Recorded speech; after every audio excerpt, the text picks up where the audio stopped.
Hello again everyone and welcome back to a new video. Well, today we'll be knitting a sweater on the Bond America Ultimate Sweater Machine. This is a nice, easy to use, basic machine. It's one of, well, it was the last really incarnations of the Bond machine. This isn't an original Bond, this is an American made version, not a British one. But the principle's very similar, it's just the quality's not as great as the original ones. But it does work and it's a nice machine and it's nice to use. And if you have one of these, then maybe this video will give you the inspiration to try out this sweater or even another one. Because it's not just for knitting rags of stockinette stitch. You can really make some wonderful things on this machine. And the only limit, of course, is your imagination. So, the sweater we're going to be knitting is an Intarsia design. It's from a Bond magazine from probably the 90s, I suspect. It's quite a fun design. It's a child size 10, so it's quick to knit really because it's not very large. But you could knit whichever size you wanted because, as I said, I will provide you with the pattern if you send me an email with my email link that's below in the description. I'll also provide the colour charts for the colours I used. You don't have to use the colours I use, but if you want to, they'll be there for you. As well as the original charts with the pattern, so you can use whatever colours you want. But you don't have to knit it in Intarsia, you can knit it plain if you want, or knit some other stitch pattern. As long as you can get the gauge of the pattern, you can use the same pattern. And if not, you'll have to adjust the pattern. But this video assumes that you're relatively new to knitting, or you're just interested in watching the process of me knitting a sweater. I don't know, but whatever, you're here now, so thank you. The materials you'll need for this sweater, nothing fancy really, just scissors, a darning needle, probably 5mm knitting needle. That's just for opening up the stitches for the ribbed neckband, the double band I did. And also for opening latches as well, that will be helpful for using the hand knitting needle. Obviously yarn and waste yarn. Some stitch markers are useful as well, and a row counter.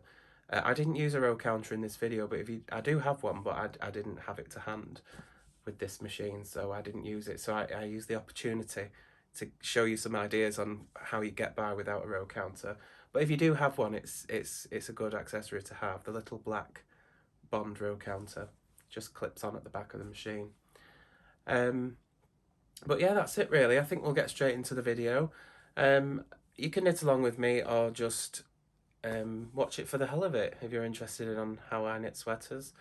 There's a lot of different techniques throughout this video, so hopefully they may give you some new ideas or be helpful to some of you newbies. And yeah, let's get on with it. So here's the sweater we'll be knitting. As you can see, it's a lovely Intarsia design with some fun pencils on the front and a two-tone Intarsia design on the back. The sleeves are also knitted in 4 colours. And because the design here is knitted in Intarsia, all these colour changes are done with Intarsia. You can see that we have no floats on the back. Every separate colour section is a different ball of yarn, and we're just left with the ends of yarn to weave in at the end. So there's no float like in stranded or fair owl knitting for you to catch your fingers on when you put the sweater on. And it has an interesting ribbing on the bottom of the back and the front. You see the front is biscuit and the back is grey. And we've done the same here in the neckband, but opposite we have grey on the front and biscuit on the back. An interesting two-tone neckband, which is a bit unusual, but it was fun to do. You can either knit this as a single band or a double band like I have. I'll give you the charts for both. And we have some nice long cuffs here, which can be turned back as kids like to do. But we won't give too much more away. Let's go into the process of how we knitted this sweater, and it's really easy to do on the Ultimate Sweater Machine. Now here's the sweater pattern. This is a pattern you can find free online.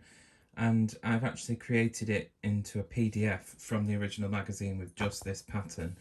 And if you're interested, I can send you the files to it.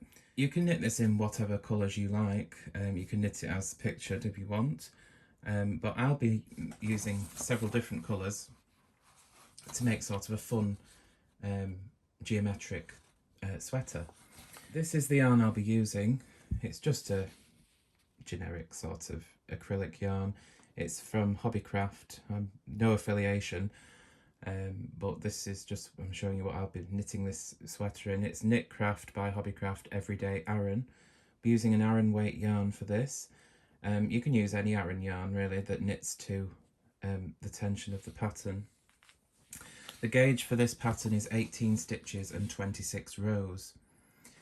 And I'll be using Keyplate, Ultimate Sweater Machine Keyplate .2, ISM or Incredible Sweater Machine .2.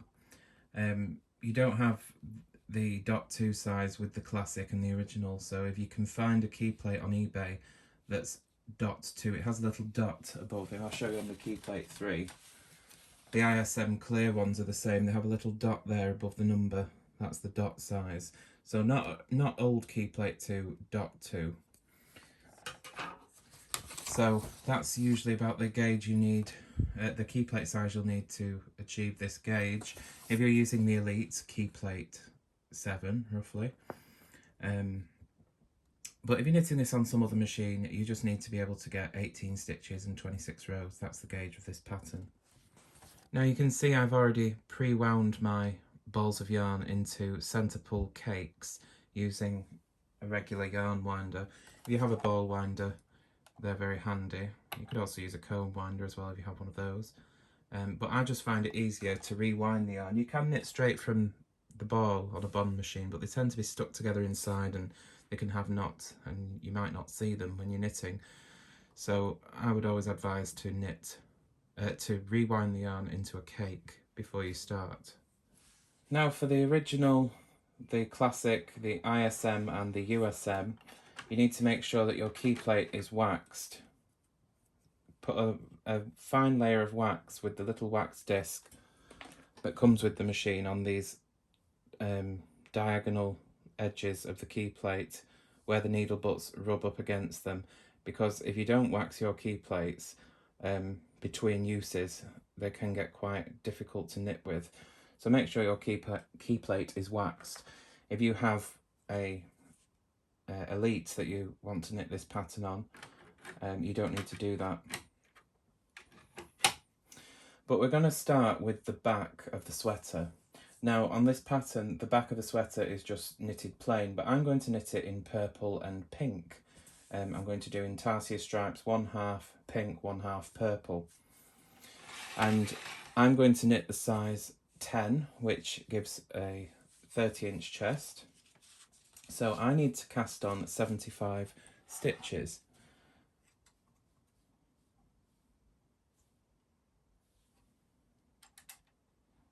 So there's 70. And I'm going to have my odd number on the right. It doesn't really matter. So I'm going to have 38 on the right and 37 on the left. And I'm going to bring those needles out into holding position. Put the green cards behind them to keep them in position. I'm going to begin with 6 rows of waste yarn. So I'm going to hang the hem in the usual way, making sure the latches are open. I'm going to hang my elastic thread in the usual way.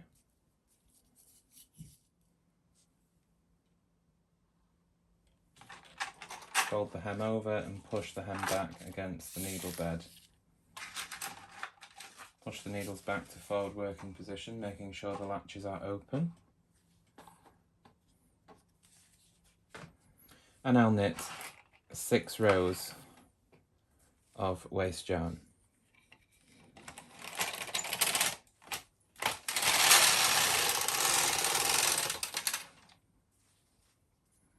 Doesn't matter if your rows are a bit uneven on the waste yarn, because well, it's scrap, we'll be taking it off.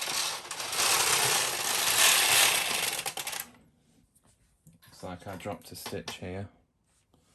I'll just pick that up. It was probably a closed latch that I didn't notice.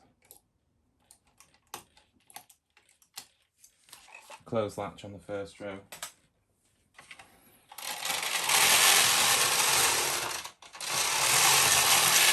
Now that I've knitted the 6 rows of the waist yarn, I'm just going to unthread the carriage and cut off the waist yarn and move it out of my way. Now I'm going to use a row of ravel cord, and I think I'll use a contrasting colour. I have different colours of my ravel cord. Some people just have white or purple or something. But you don't have to have specific ravel cord. You can just get some nylon or rayon thread from any craft or haberdashery type store. That works fine. So I'm just going to hang the ravel cord in the carriage and knit 1 row with the ravel cord.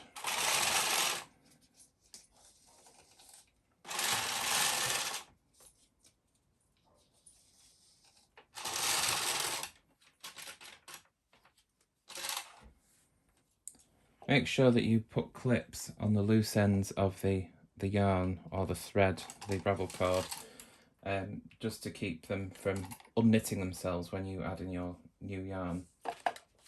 So I have 6 rows of waist yarn here and a row of ravel cord, and I'm ready to begin the sweater, but I like to start with the carriage on the right, so I'm going to release my carriage from this side and put it on this side.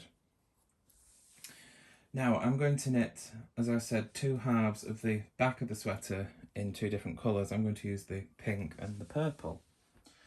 Now if you have the Intarsia Keyplate, you can use that. This older style Ultimate Sweater Machine carriage without the wings on the sides, the Intarsia Keyplate doesn't actually fit in this carriage because of the design of where the keyplate slips in at the back. These 2 side shelves are in the way and it doesn't fit. The newer style that has the wings, it will fit in the carriage. But if you're using a classic, an original bond, or an incredible sweater machine, if you have the Intarsia Keyplate, you can use that. But it's very easy on the USM to knit Intarsia without the Intarsia Keyplate because you have easy access to the front or the nose of the carriage. I'm going to knit this half of the centre in pink and this half of the centre in purple.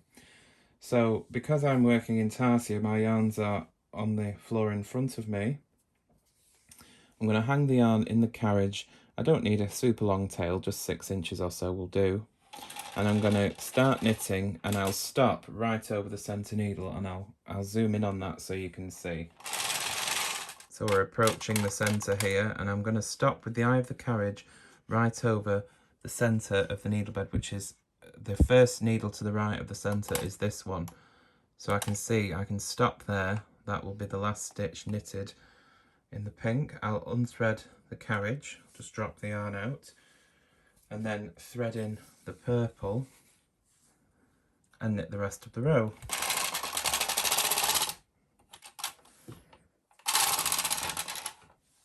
And as you can see, now my 2 halves are in 2 separate colours. I'm going to attach a clip to this loose end of the yarn that doesn't have any weight, just to help it knit properly on the next row.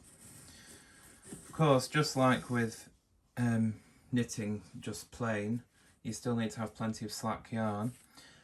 And when I get back to the centre again, I'm just going to knit these 2 halves straight up. So I'm not going to move the stitches of colour at all. I'll stop in the same place.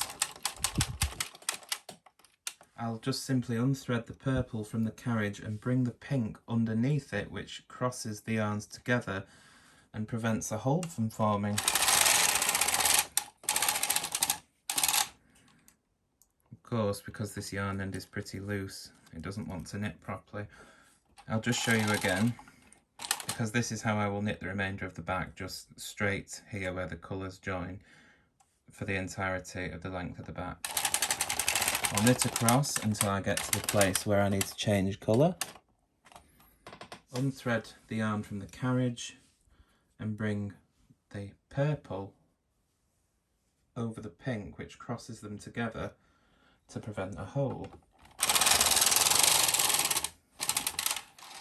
So I need to knit 102 rows in this way by simply knitting halfway across, taking the purple out, or the pink, and crossing the yarns together and finish knitting the row.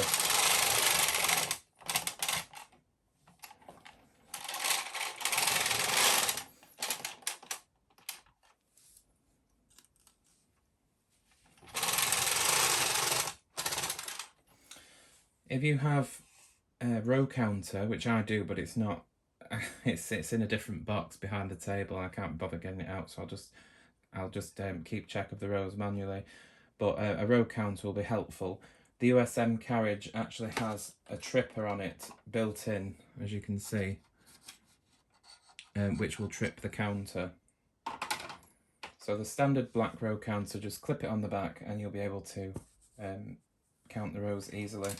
Now, if you don't have a row counter and you can't get hold of one, or you don't want to buy one, or whatever, a good way of keeping track of the rows is just using a stitch marker and just hang it through the edge stitch like that every 5 or 10 rows or so, and that will help you keep track of the rows. You can see that you can just easily knit straight over that, and when you come to figure out how many rows you've knitted, I'll just show you here. You just find your stitch marker and then you can count up, either count the blocks of 10 to where you need to be, and then you can, when you get to 80 or whatever, you've got 81, 82, and it's easy to keep track. You may also find it useful to find yourself some knitting machine claw weights. These don't come with the USM, but they might help the edge stitches knit off better. If you don't have these, or you don't want to purchase any, you can use the elastic bands and S-hooks that are provided to keep the edges from curling in so that they knit properly. So we're just knitting the last row here. This is row 102.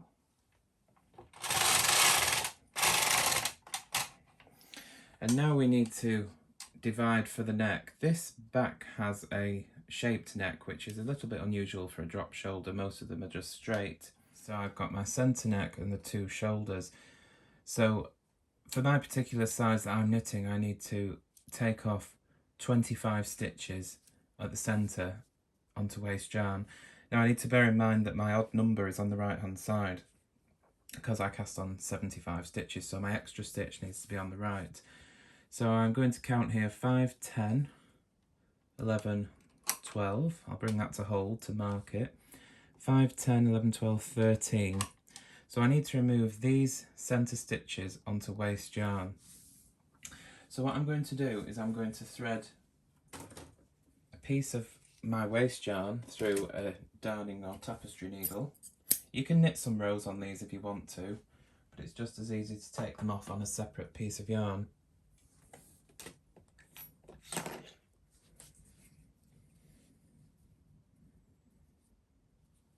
So make sure your piece of waist yarn is longer than it needs to be. And then I'm going to bring all the rest of these needles behind the latches in order to make it easy to slip them off. Now this purple in the centre here, where my colour's changed, I can cut this off. I don't need this. It doesn't need to be a super long tail because it's only going to be an end that will be threaded in, or woven in, should I say. So I'm going to take these stitches off onto a darning needle here. I'll take a few of them at a time. I'll start with about 3. All depends on the stretch of the yarn, you see.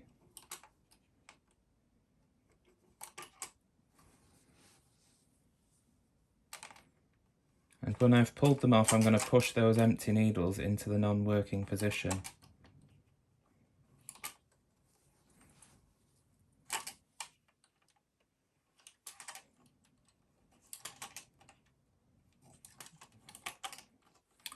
So once I have threaded my centre neck stitches onto my piece of waist yarn, you can see they just hang freely, very nicely at the front there. Make sure all those needles are in non-working position, and we can continue now on the right half. Since now that this is only one colour, I've put the yarn back behind the table rather than in front of me. Now, I'll be working on the right side only first, so all these left-hand stitches I need to put into holding position. Make sure they're well forward into holding position, because if they're back slightly, the carriage will jam. So now I need to decrease one stitch at the neck edge on the next 3 rows. I'm going to do a full-fashioned decrease. If you have a 2-prong tool, it's much easier. I only have the single prong, and you probably do too if you have an ultimate sweater machine. So what I'm going to do is I'm going to transfer this 3rd stitch in here, like this, onto the 2nd needle. And then I'm going to move those stitches back in by 2 stitches. And there we have a nice little full-fashioned decrease, which is brought in further from the edge. And I need to do this on every row 3 times.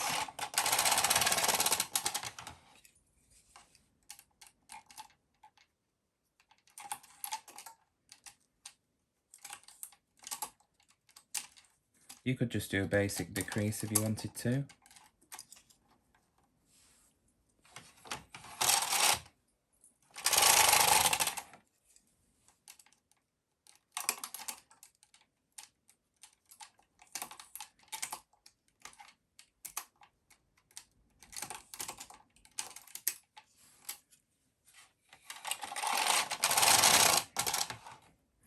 Now my pattern says to knit 1 row and we should have 22 stitches. So I'll knit this 1 extra row, and my yarn tightened up there, and if that happens you need to unravel the row and knit it again, because otherwise it will appear as a tight row and you don't want that. So just a little tip for you, if your yarn pulls tight you'll have to re-knit that row.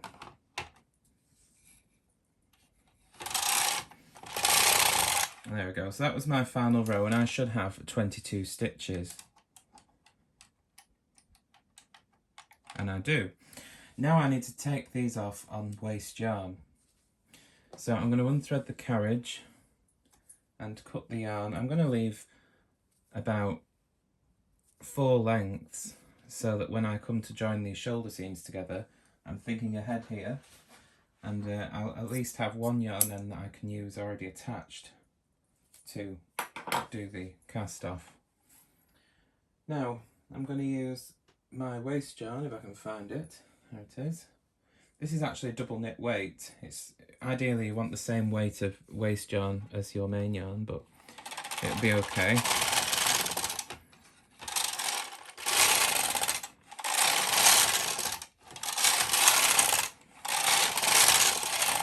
So I've knitted 10 rows. I'll probably only do about 6, but because this yarn is knitted at a looser tension with it being thinner, I don't want it to unravel. So I'll unthread the carriage and cut off the main yarn there. And instead of releasing these, to keep the hem hanging level, I'm going to bring these needles up into holding position so it keeps the hem hanging level. I can take that claw weight off there. And I'll do the same for the left side as I did for the right. The next step is to knit the back ribbing, because remember we went straight into the sweater, so now we need to knit the rib. But before we do that, because I knitted this in 2 separate colours in Intarsia vertical stripes here, I have this end that needs to be passed through this crossover stitch. So I'm going to put my latch tool through the crossover stitch there in the pink, and put the main yarn through there,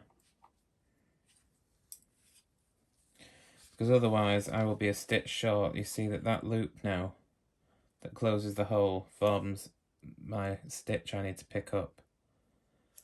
Now the ribbing is knitted on less stitches than the bottom of the sweater, but we can use the same size key plate because, of course, the ribbing's knitted on less stitches. If we use the same size key plate, it's still going to pull in because there's less stitches on the rib than there is the main knitting. So we don't need to worry about that. So I've brought in the number of needles into holding position with my green cards in place to hold them back. 68 needles for my size for the ribbing, and I need to decrease 7 stitches evenly along the edge of this ribbing. So I'm going to begin picking up the stitches of the main colour where it joins with the waist yarn. I'm going to hang 1 stitch onto the first 6 stitches.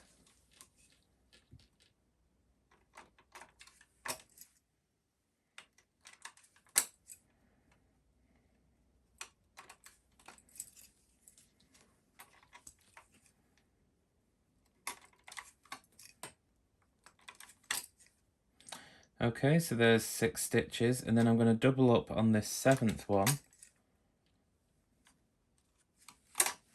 And then I'm going to hang 8 more.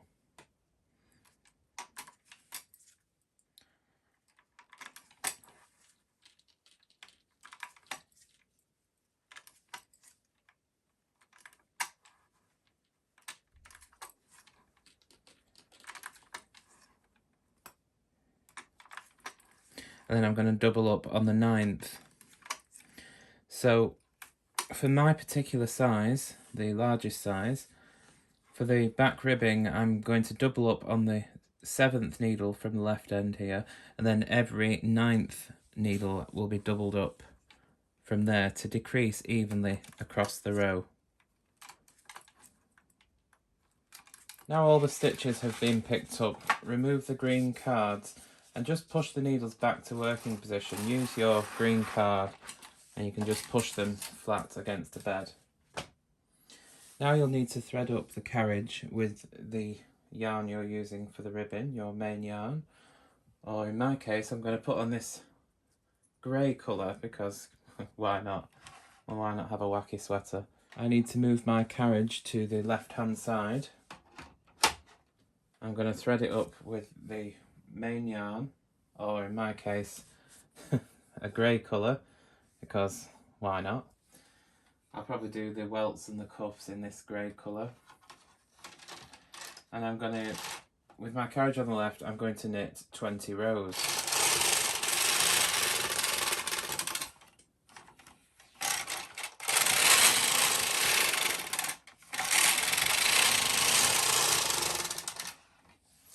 Okay, so there's my 20 rows knitted, and I need to convert this to 1x1 rib.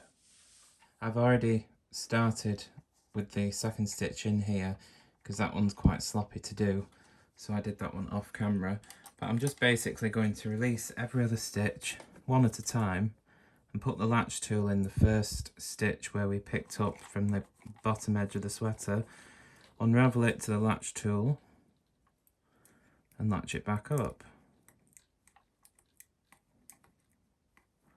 This is how we create ribbing without a ribber.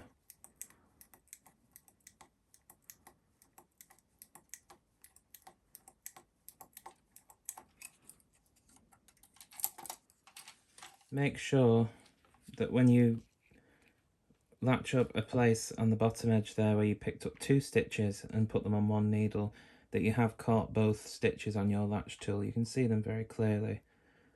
Just keep that in mind when you're latching up, because if you don't catch both of those doubled up stitches, then it will run when the ravel cord and waist yarn is removed. When you've finished latching up your stitches, you'll probably end up with 2 stitches here that are purl stitches on the end, and obviously you'll just have one on this side, but don't worry about that extra stitch. It'll be in the seam anyway and you won't see it. Now we need to cast off. We're going to cast off using the backstitch method. So unthread the carriage and measure across at least 3 times the width of your knitting. I like to do 4, just so it gives me a bit of extra yarn to seam with, so I don't have to add in a new end. Thread the end of the yarn through a darning needle.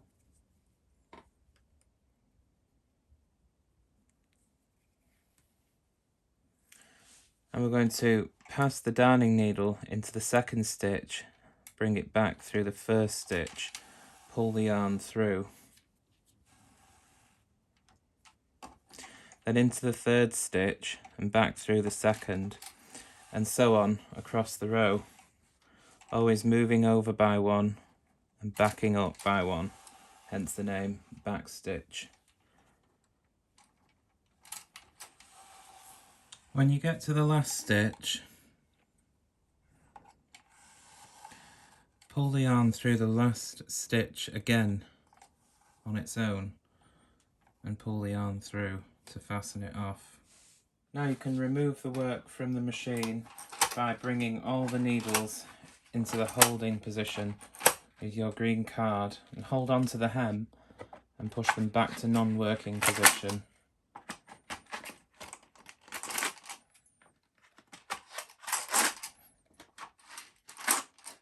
And that's the ribbing finished. Now to remove the hem, you can take off your clips, and you can either use a pair of scissors and snip the elastic thread where it joins with the waste yarn. Careful not to snip the hem though. Or if you've used ravel cord like I have, grasp onto the ravel cord and just pull it,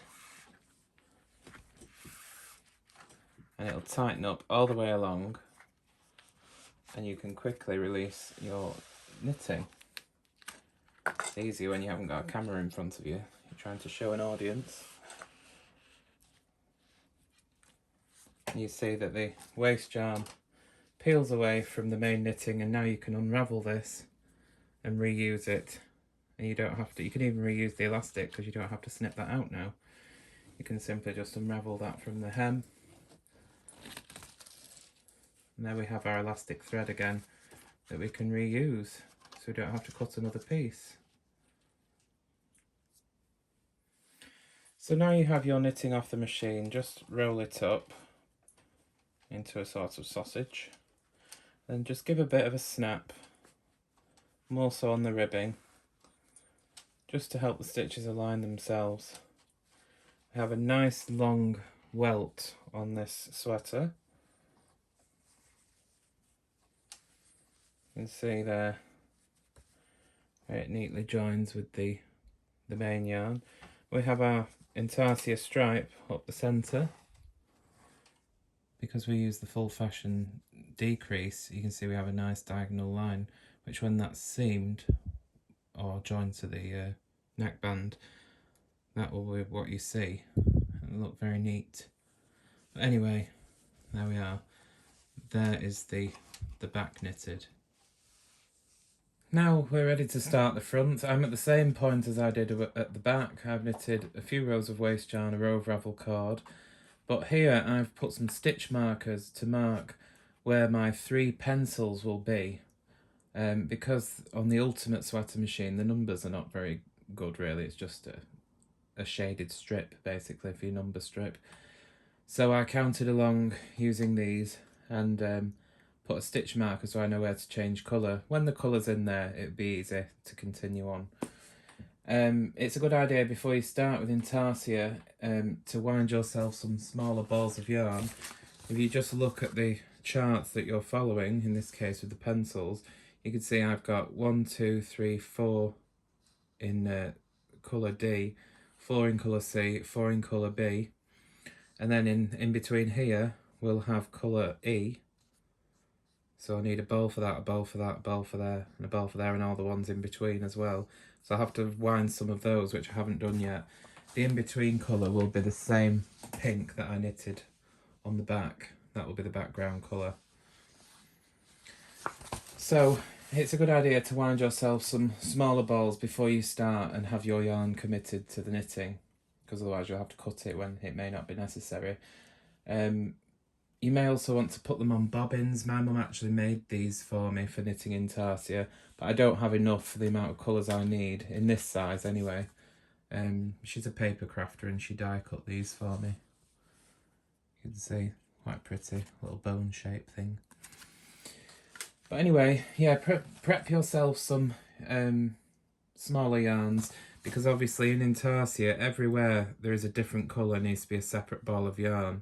So across this row here, there's 1, 2, 3, 4, 5, 6, 7, 8, 9, 10, 11, 12, 13, 14, 15, 16, 17, 18, 19, 20, 21, 22, 23, 24, 25 separate balls of yarn. It sounds crazy, but it prevents you having any floats. And the ends are easy to work in because you can just work them through the crossover stitches, as I explained in my Intarsia Keyplate for the Bond video. But anyway, yeah, just prep yourself some smaller balls of yarn just for knitting these small colour sections. If you're knitting this sweater, if you don't want that many yarn ends, you can just strand this section here where the points are for the, you know, like the shaven part of the pencil. You could just strand that if you wanted to, and then knit this main section in Intarsia. But I'll knit it all in Intarsia. I'll do it as the pattern suggested. But yeah, if you wanted to Fair Isle that or strand it, you could do that at that smaller section there. Now, keeping with the fun geometric nature of this sweater that I've decided to just throw colours everywhere, I'm going to be knitting the ribbing with this biscuit colour, which is also going to be the colour of the wood part of the pencils, so it'll tone well with the front of the sweater. Obviously the back rib was grey, but I'm keeping everything geometric here, so I think it'll just be fun, be a wacky sweater. How I imagine it to look in my head and what it'll actually look like, I don't know. As I said, I want to knit the ribbing with this biscuit colour. My pattern calls to knit one row with the same yarn for the ribbing on the front. So I'm just going to drop this yarn on the floor because I don't need it at the moment, just to knit one row. So I'm going to knit one row with this biscuit colour.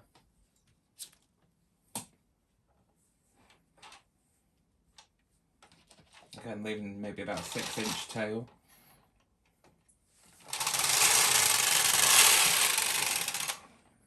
Okay, and I can unthread that now and start with my pencil colours. So using my stitch markers to find where my stitches are for the pencils, there'll be three pencils. I'm going to have a blue pencil on the right, a red pencil in the middle, and a green pencil on the left. So starting with my blue, I'm going to knit up to my stitch marker. This is stitch 25 here. So my carriage is on the right. Again, I've got about a 6-inch tail or so. And I'm going to knit in the Intarsia method to the point where I need to change my colour. I'll unthread it as I did before, thread in my red and knit to the next marker.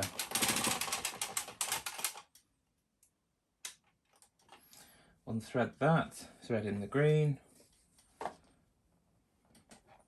and knit the rest of the row. And that is my 3 pencil colours set into place. I can now remove these stitch markers because they're not necessary. They were just to keep my place when I was adding in my colour.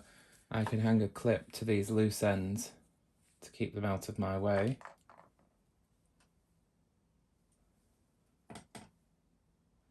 And now that my 3 pencil colours are situated, I can just continue on knitting vertically in Intarsia vertical stripes for 54 rows up the front, just the same way I did before on the back.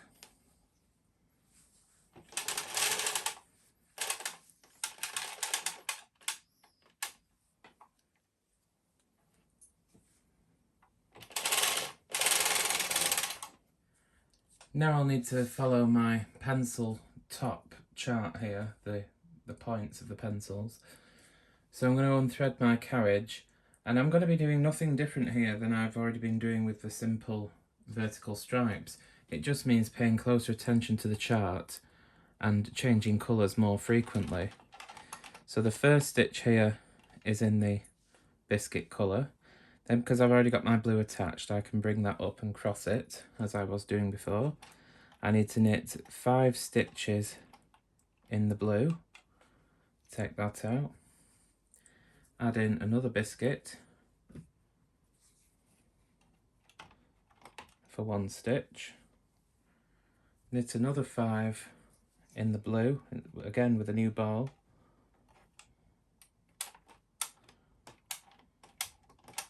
Once you've got your colours established, it's a lot easier. It's just when you've got all these ends hanging down, it's a bit tricky. Again, if you've got the Intarsia Keyplate, you can use that.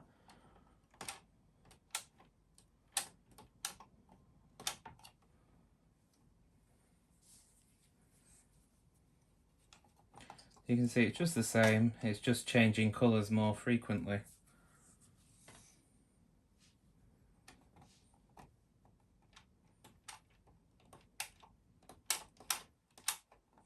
Okay, and I'll continue on across the row like this, and you can already see the pattern there, it's forming. And of course when I come back I will pick up these ends following my chart and crossing them as I need to. But the only thing you've got to make sure when you've got more ends hanging off the knitting, it's easier to get confused. So be sure you don't use a tail end to knit with or you'll run out of yarn. But yeah, very simple. Just follow your chart carefully, cross the colours where they join, and we'll worry about all these ends later. So all the yarn ends are in now, and you can see if we look down at the floor, we have a bit of a mess. But don't worry about that. We'll deal with that later.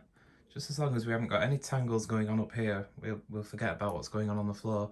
Of course, if you had little bobbins, which I haven't got enough of mine, you can store the yarn more neatly so they're just dangling relatively low down on your knitting and they're not all over the floor.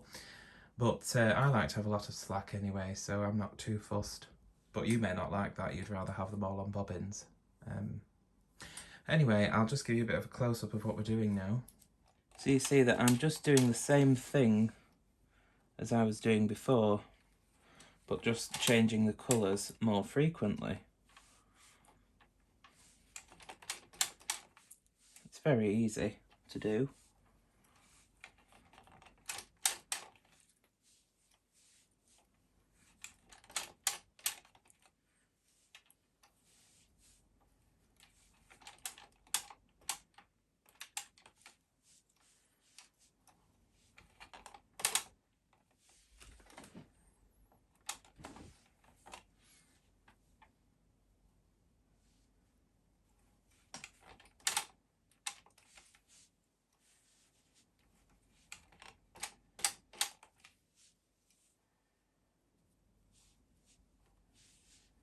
Always twisting the yarns where the colours join, or you'll get a hole.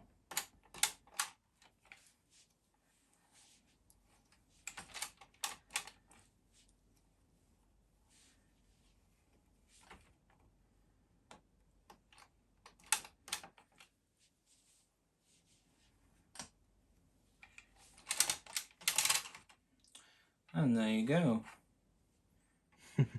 Now this is why I suggested you may want to do these first 3 rows of the chart in stranded knitting or fair isle, because obviously you have a lot of ends to deal with later.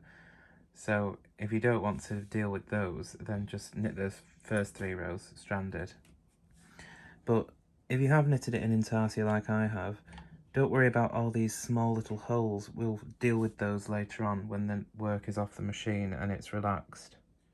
Once you get past the first 3 rows of this chart, the rest of it is much easier because it's only 7 colours across the row.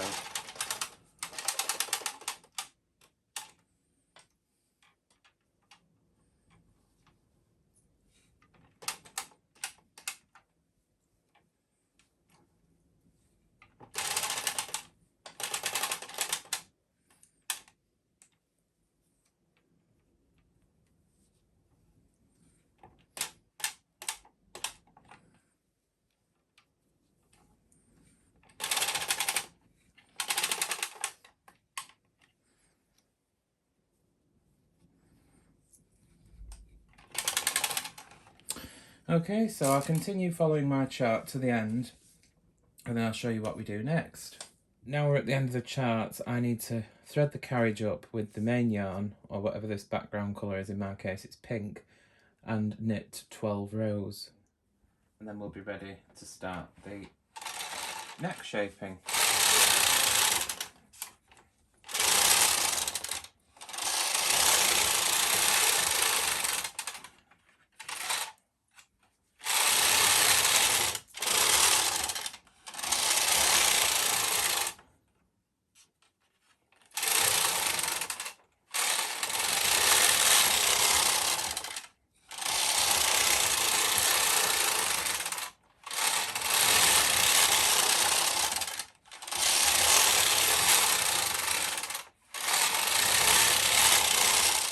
Now, just as I did for the back, I've removed the centre stitches onto a piece of waste yarn.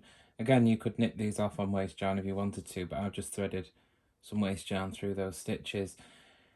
In my case, I'm taking off the centre 13 stitches, and of course, because my extra needle is on the right side of the centre, I need to make sure my 13th needle, or my odd number, was on the right of the centre. And my carriage is on the right. I'm going to push all these left needles up into holding position. Again, make sure they're well forward so the carriage doesn't catch them. Okay, so at this point I've got 31 stitches on both sides with 13 stitches separated for the centre neck. Now we need to shape the neck on the right. We work on the right hand side first. So I'm going to begin by knitting one row,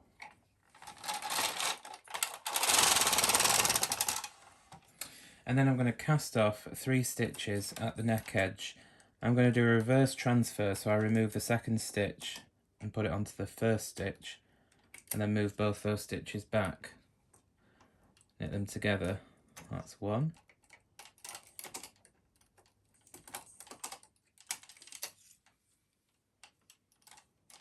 2.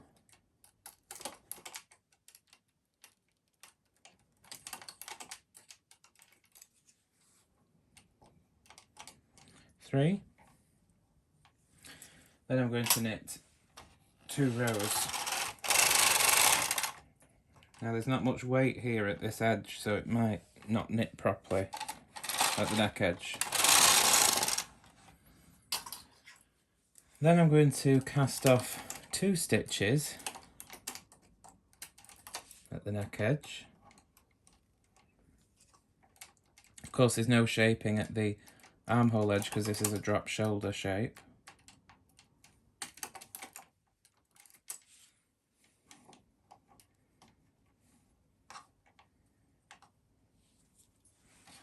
I'm going to knit 2 rows.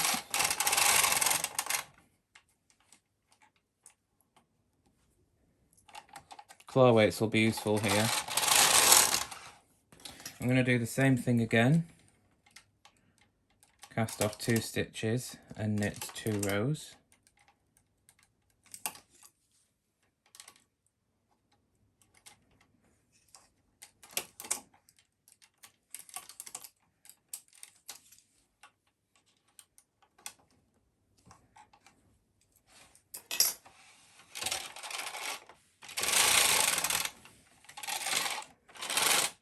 Oops, didn't see that was not knitted properly.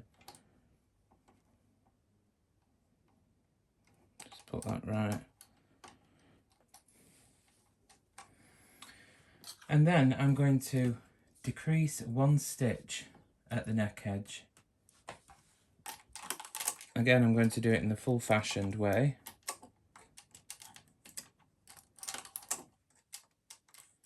As I did on the back. Again, now I'm going to knit 3 rows.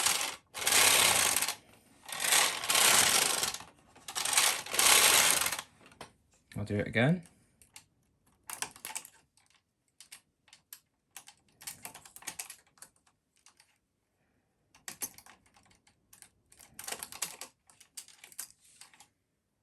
And knit 3 rows.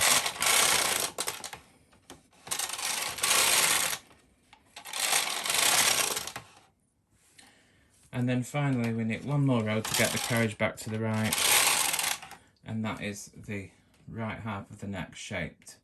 I just need to take this off on waste yarn just as I did with the right shoulder of the back. Repeat the shaping on the left half of the front and take that on waste yarn, and that will be the front of the sweater almost finished. So there's the front knitted. You can see we have our nice pencils, and as I said, don't worry about these sloppy edges here where the colours have joined. We can snug those up with the loose ends, and when we hide the ends it'll fasten them all off and it'll be just as snug as it is here. But you got the nice joins where the colours connect. You can see that nice neck shaping there. If you wanted to, you could do a short road neck, which doesn't have that, you know, stair-stepped effect. But I might do a folded band. I don't think the pattern calls for a folded band, but I might do a folded one. And conceal that edge. But once you've picked up those stitches, you can barely tell. You might have a little separation there. You see where the stitches have continued knitting, where they've been knitted together. These are a tiny little hole. But if you do a folded band, when you backstitch it in place, it can cover that up easily. But you see it's a nice shape. There's the full fashioned decreases, and there's the reverse transfer. You see it leaves a nice chain edge rather than a holy edge. Got our neck stitches separated in the centre there, and the 2 shoulders on waist yarn. There are 22 stitches on both shoulders, for my size anyway. So, there we go. You just need to knit the bottom ribbing now. So you'd obviously hold it this way, and remember, because we left the yarn connected here from that one row we did in that biscuit colour, we pick up those stitches along the edge. And because it's this way around now, our yarn is on the left, my yarn will be on the left hand side ready to do the back stitch cast off. So yeah, just add the ribbing exactly the same as you did on the back. Again, closing up that hole there so you don't miss a stitch where the 2 colours have been joined. Add the ribbing, and that's the front knitted. Now we're going to move on to the sleeves. I've done exactly the same as I did for the back and the front. I've cast on, knitted 6 rows of waist yarn and a row of ravel cord. I've cast on 46 stitches here for the sleeve, because I'll be knitting this sleeve from the bottom up, so from the cuff up to the shoulder. Now with this being a drop shoulder style, you could actually, if you wanted to, join one of the shoulder seams at the top here, and then open out the front and back sides and hang the back and front side edges of the armhole edge onto the number of needles for the top of the sleeve, and knit the sleeve from the top down. This pattern isn't knitted that way, but you could still do it that way, but they don't give you any places in the pattern to mark the armhole, so you'd have to work that out yourself. So what I need to do here is knit 5 rows, increase on both sides, knit another 5 rows and repeat. So I'm going to do my sleeves also multicoloured, because I'm keeping with the psychedelic aspect of this sweater. So I'm going to begin here with the blue. I'm going to knit to the centre again, just as I did on the back.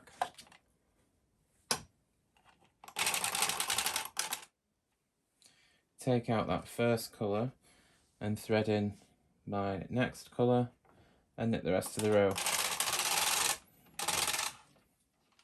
And I'll continue in this colour sequence here, again crossing the yarns where the colours join. And I don't need to do anything here until I get to row 5, and I'll show you how I'm going to increase. So I'm at row 5 here, and I need to do my first increase, one on each side. I'm going to do a full fashioned increase, so I'm going to move the end stitch out by 1 needle, move the next stitch or the second stitch over by 1 needle, and then this 3rd needle here I'm going to fill in with the purl bump from the previous row. Keep my hand out of the way there, and hang that on the empty needle, and I'll do the same at the other side.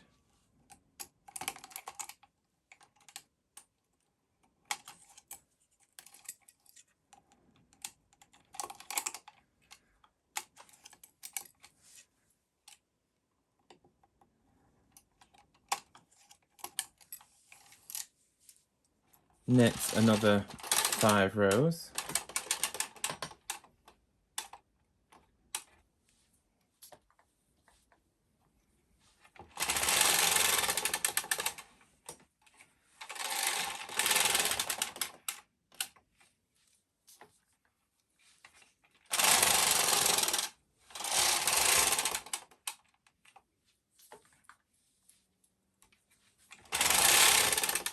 So after I've knitted another 5 rows, I'll repeat the process, increasing full fashioned.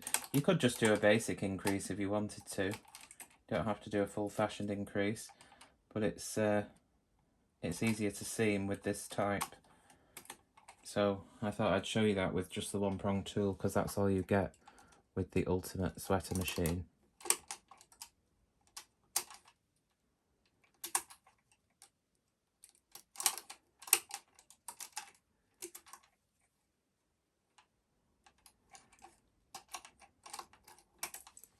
So I'm going to continue increasing every 5 rows, and at row 35 I'm going to do something different.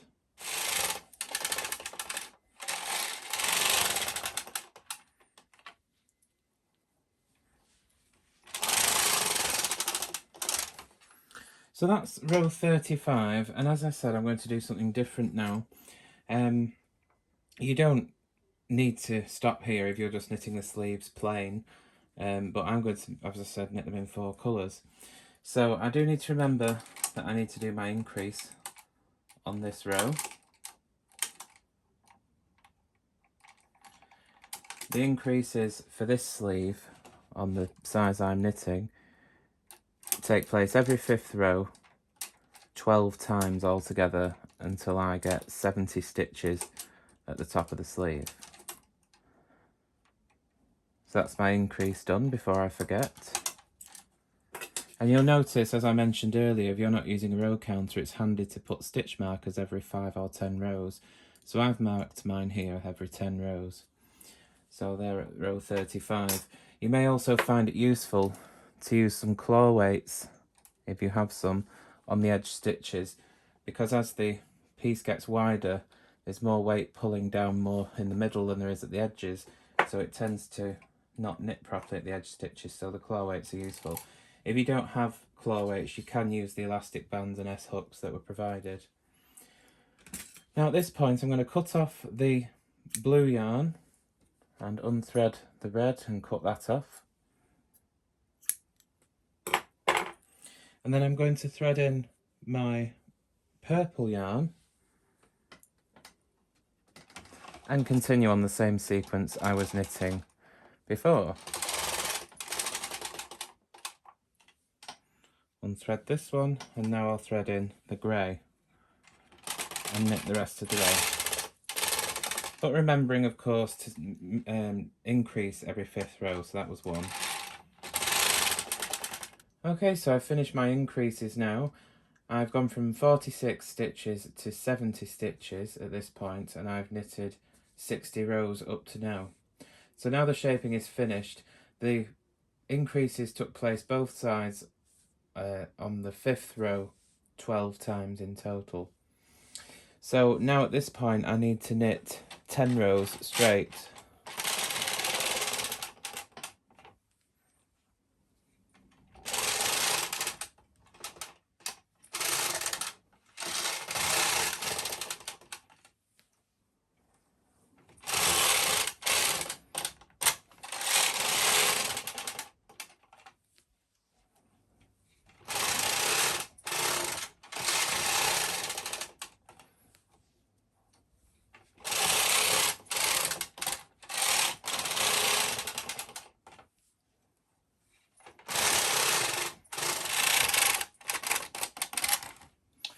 Okay, so that is the 10 rows knitted, and that's the sleeve finished.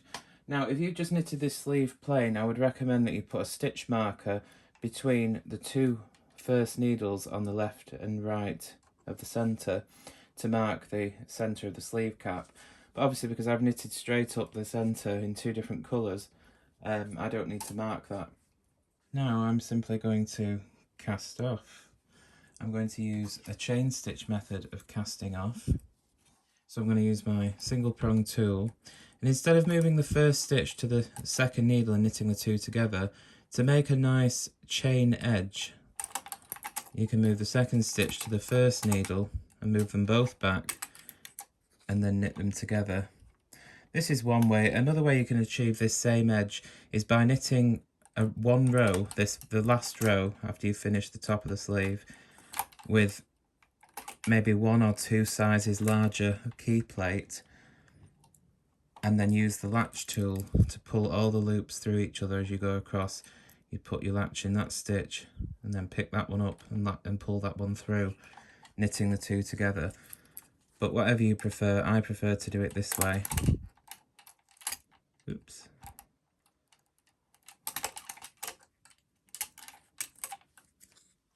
This is called a reverse transfer chain stitch cast off.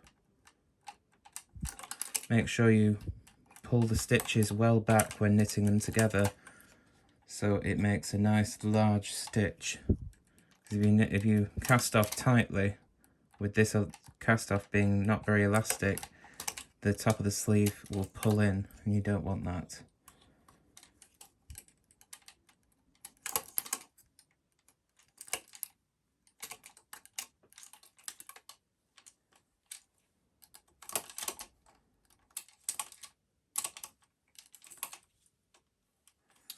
To help take the weight of the hem as you're casting off, because it'll want to start hanging in a diagonal, you can hang up edges of your cast off edge onto empty needles. This will help balance it out and stop it from sloping. And it'll also help prevent your cast off edge from pulling in too tight.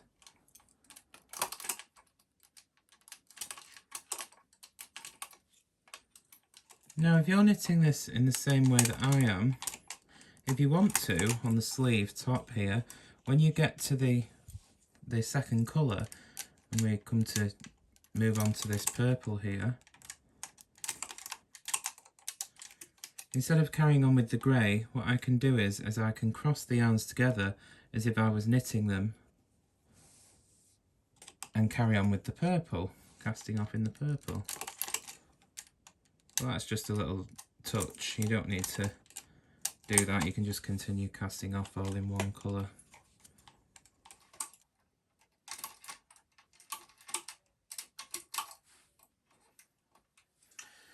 When you get to the end of your casting off, make sure you leave a length of yarn 4 times the width of your knitting and cut it off, and then pull that through the last stitch,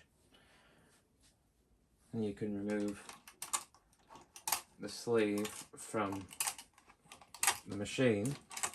You've hooked it up to support the hem, and there we go, that's the sleeve complete. We just need to add the ribbing, but of course don't forget to go, if you've knitted it as I have in these colour combos, to close up the hole there as I showed you on the back, and you can also close this one up where we joined in the other colour.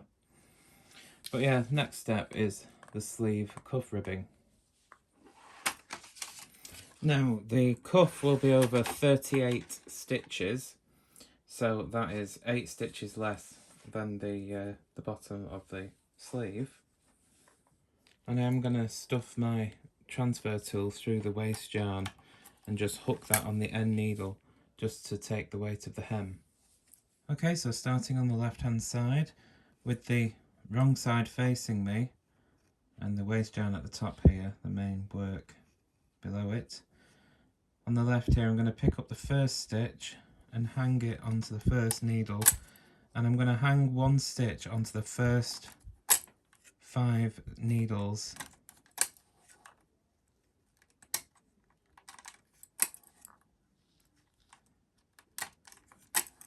Then on this 5th needle here, 1, 2, 3, 4, 5, I'm going to double up on this 5th one, and then I will double up on every 4th stitch proceeding. So I'm going to hang 3, 1 stitch on the next 3 needles, and then on the 4th one I will double up, hang another 3,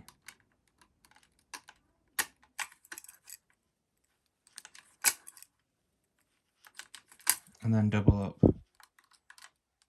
on the 4th one. So losing 8 stitches in total evenly across the row. If you're knitting another size again, you'll need to adjust for your size and what the pattern directions tell you. Remove that waste yarn now from the end. that I'd hooked up there temporarily and finish hanging my stitches.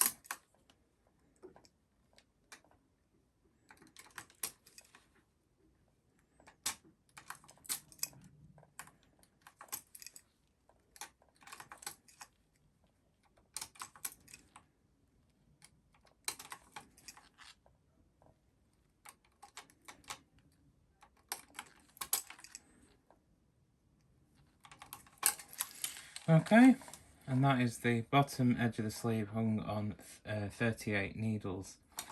Now again, I'll push them all back to working position using the green cards there. I'm going to put my carriage on the left, and just as for the back, I will knit 20 rows over these stitches and reform them for 1 by 1 ribbing.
Alright then, there's the sleeves knitted.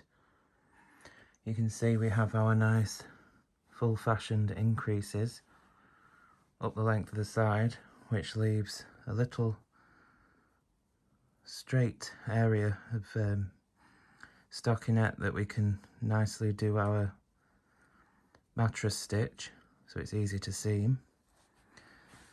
If you're wondering about the colour changes, if you want to knit this exactly as I have, I will provide the charts for the colour combinations. Again, if you send me an email, I'll provide you with the pattern and the colour changes that I used and the colours, and also the amount of yarn needed for the colours that I used. As you can see, it's got a nice long rib because it can be turned back, as kids like to do. And at the top here you can see, I'll show you on this one because it's lighter colour, there's our reverse transfer chain stitch, which gives a nicer edge. Again, the latch tool cast off will give the same finish. And I could have knitted the sleeve straight onto the body, but I wanted to show you another skill in this video of how to attach sleeves onto the sweater, or how I do it anyway. So knitting them from the bottom up, I can demonstrate that for you. I already have a video on this technique that I'll show, a separate video, but I'll include it in this one as well, just, you know, to show you again, or if you haven't seen that. And it gives a really nice finish. But anyway, there we go. There are 2 sleeves ready to attach to the sweater. So next is the neckband. Now, before we attach the neckband and begin assembling the sweater, it is important to block. I always recommend blocking, and if you're using an acrylic yarn like I am, then block it on the wrong side. Pin your pieces out, all 4 pieces, to the correct measurements, and just give it a light steaming. Don't get too close, just let the steam penetrate. I know some people are funny about steaming acrylic yarns, and if you are, then you can always wet block by spraying them with some warm water with a atomizer type bottle, and then just spraying it on to saturate the knitting and then let it dry with the pins in. But I do recommend you block your pieces before assembling a garment. Just let the steam penetrate. This will relax the fibres and make it easier to sew up, and also helps you achieve the right measurements before you start assembling the pieces.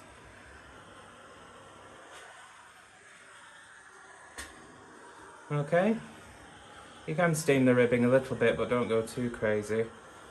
And then just let that dry off before you take the pins out. Do the same with all 4 pieces. I'll just show you again here on the sleeve. You can see that I'm not getting too close.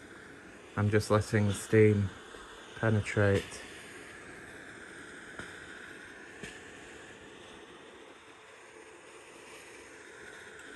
And just lightly doing the ribbing. Blocking is very important if you want a garment to look professional and to fit right.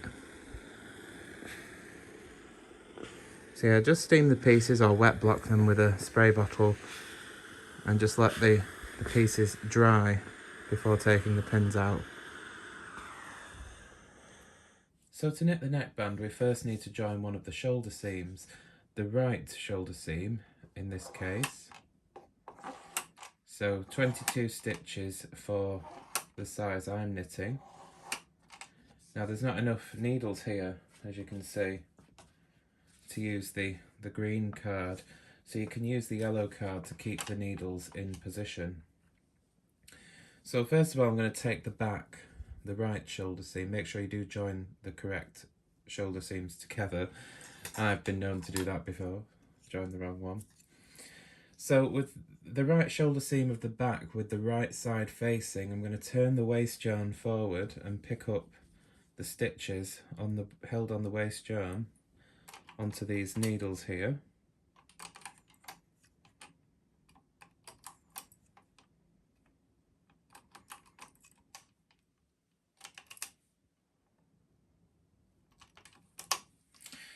So that's the right shoulder seam of the back picked up. I'm going to push these stitches behind the latches, and then I'm going to get the right shoulder seam of the front with the wrong side facing me, turn the waste yarn away from me and pick up the stitches here. Now the stitches that I picked up from the back have been pushed behind the latches. It's important that I keep these stitches from the front inside the hooks.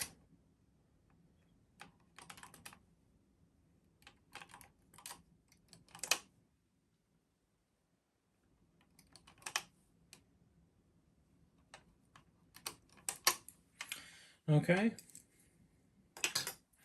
Now what I want to do is I'm going to remove the yellow card and I'm going to keep some tension on the stitches that are behind the latches from the back shoulder seam, and I'm going to use my card here to pull these needles back, and you see as the latches close, these stitches behind the latches will pop right over the ones that were in the hooks, knitting the two together. And now I simply cast off using the backstitch method.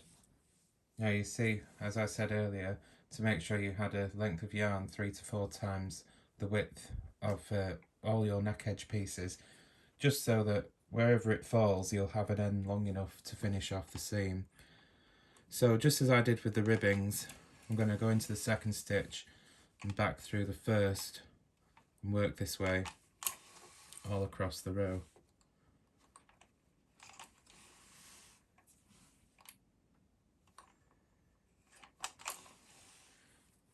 Okay, and then we can just remove the work from the machine.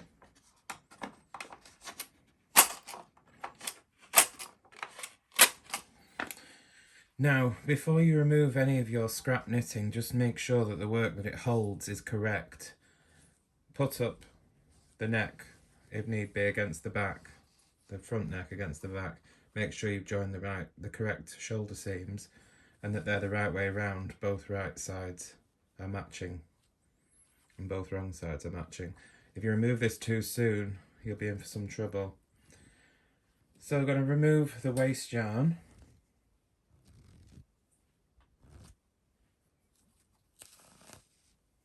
On both the back and the front.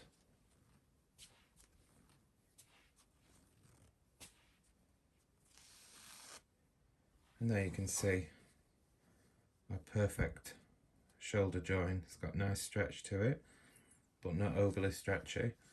And there's not too much bulk because we've joined live stitches and we've got that nice back stitch cast off, which leaves a very smooth finish.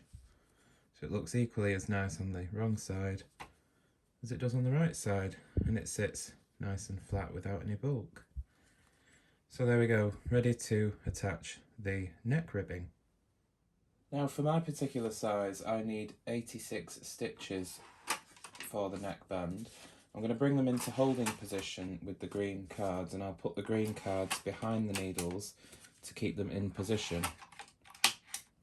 Now if you were following the pattern as written, it tells you to pick up the neck edge stitches with the wrong side facing, knit 8 rows, and then cast off with the backstitch method.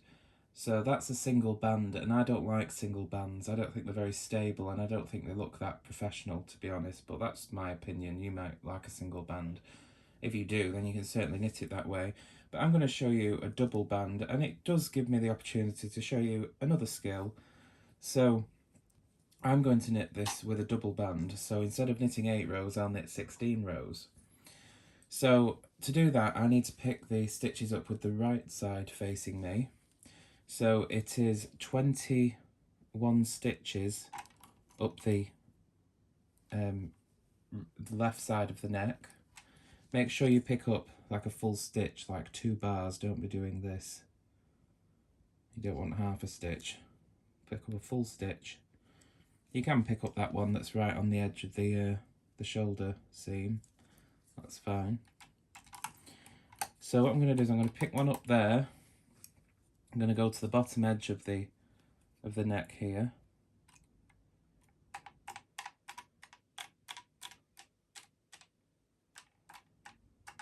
And pick up that stitch on the far bottom of it. Sometimes there's a bit of stretch sometimes, but that's okay.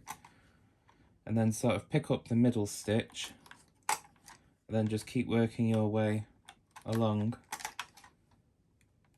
just evenly distributing the picking up of the stitches. It doesn't have to be perfect, not for a double band anyway, because this will all be hidden. But for a single band, you do want to make sure you take your time in picking up these stitches so that it's nice and neat. Again, if you're doing a single band, it will be the wrong side that's facing you, and you'll be picking up the stitches from left to right, not right to left.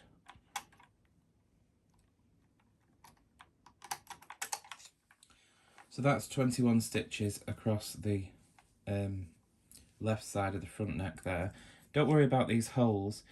Again, these will be covered up with a double band, but if you're doing a single band, you can always go back in with some of your yarn in the same colour and duplicate stitch, or just fill them in if you're not happy with those. This is due to where the cast off stitches were when we shaped the neck. Again, to eliminate this altogether, you can do a short row neckline, and then you'll be able to just do the whole thing with live stitches, and it'll be much neater. So next will be 13 stitches across the centre front neck. These are stitches, live stitches held on waste yarn.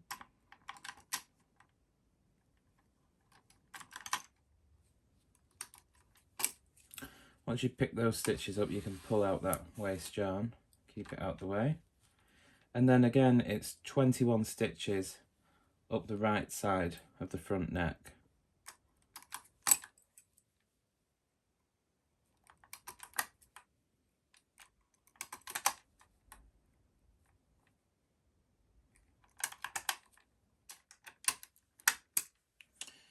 Okay, and then we need to pick up 3 stitches across the right side of the back neck.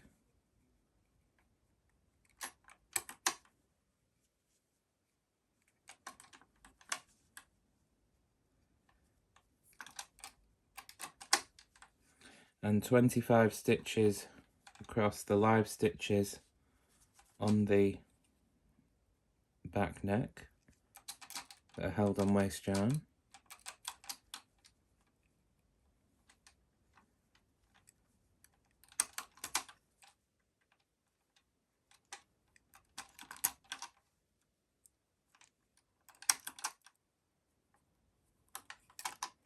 Okay, that's those 25 stitches across centre back.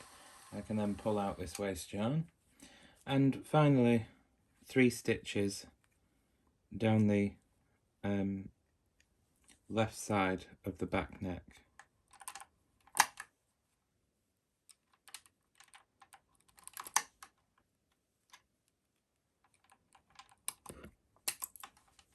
Then you want to push the work back against the needle bed. The side edges here will be tighter.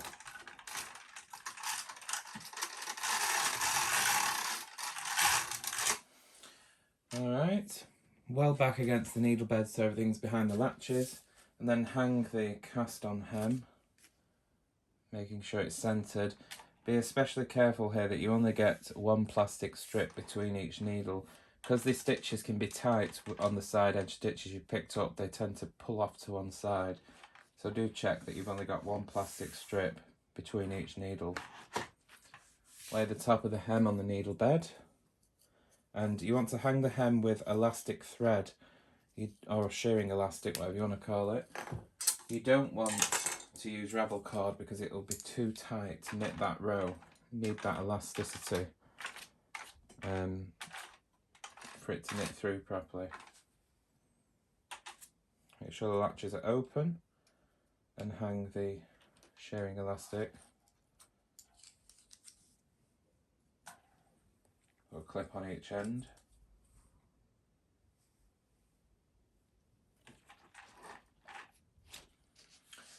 And push it back against the needle bed. Now I'm going to knit this in 2 colours. The back neck will be in the biscuit colour and the around the front neck will be in the grey colour. So up to the last stitch here, I can see in the purple is at the back neck, that will be biscuit, and then all these from the pink onwards will be the grey. So I'm going to stop here and knit the vertical intarsia that I have been doing throughout most of the sweater. I'm going to remove the green cards and push the needles back to forward working position, making sure the latches stay open. Sometimes the stitches want to catch on the latches, so just pull down on the knitting a bit, make sure that they are not caught. Make sure the latches don't close as well. There we go. So I'm going to start off with my biscuit colour here. I'm going to put a clip on the end and hang it in the carriage. I'm still on Keyplate 2. You may have to hold the hem back for this row. Now I'm going to stop the carriage at this purple stitch here. That's the last stitch of the back neck. May have to, as I said, you may have to hold the hem back. Now I'm going to unthread that and thread in the grey, which I need to put a clip on. Oh, this one there. As I said, you can just do this in 1 colour if you want. And just get that one knitting. There we go. Now I'm going to keep some tension on the side edges here so that they don't catch on the latches, and I'm going to hold the hem back at the same time. And also you may need to put a little bit of extra downward pressure on the carriage handle because these stitches can be tight.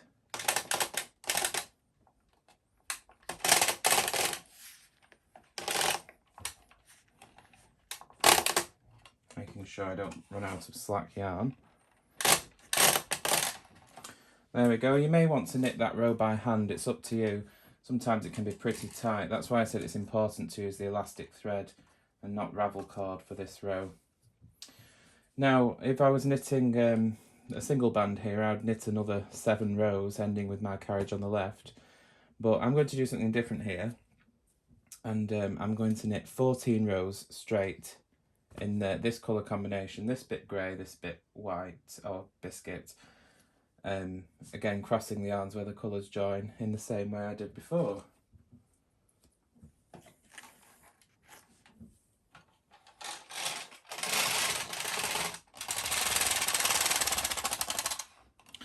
So after those 14 rows, then we'll want to latch up every other stitch, beginning with the second one in on the left, and just put the latch tool into the first stitch in the colour, the ribbing colour, in this case the biscuit. I'm going to unravel this to the latch tool, and you can see I've got 1 stitch there in the biscuit colour from that first row that joined the ribbing to the neck edge, and just latch this up to the top in the same way, and I'll latch up every other stitch on the machine.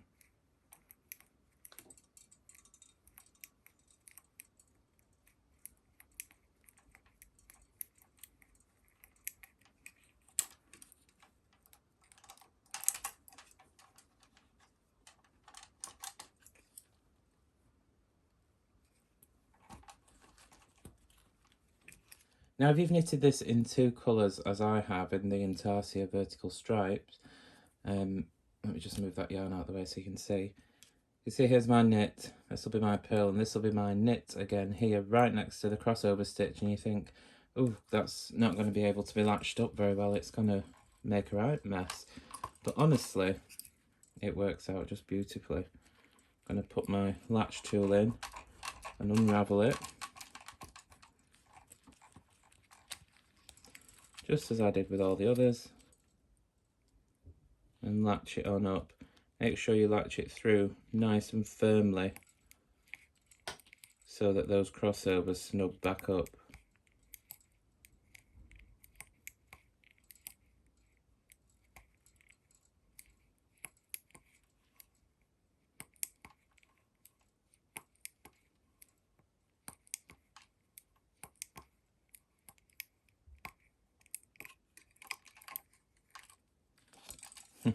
Yarn's in the way now. Okay. And you can see there's our crossover stitch and there's our knit stitch, and it's nice and uniform and not loopy and messy.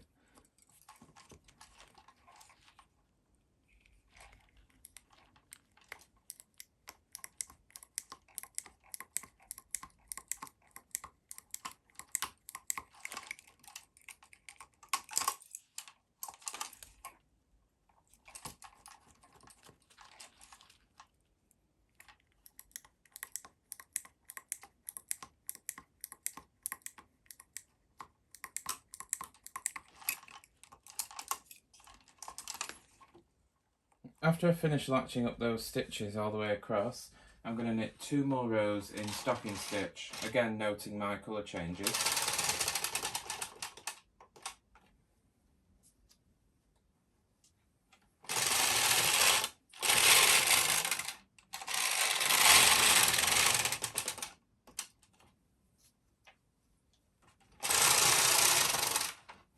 Okay, and then I'm just going to simply take this off onto waste yarn. Now, before taking this off on waste yarn and breaking the yarn end, make sure, if you've knitted it in 1 colour, that you've got at least 3 to 4 lengths of the width of the knitting. Because I've done this in sections here of 2 colours, I'm going to make sure I have 4 lengths of the biscuit colour and cut that off, and 4 lengths of the grey, and cut that one off. This is what we need for backstitching these stitches in place. Now I'll just run this off onto some waste yarn.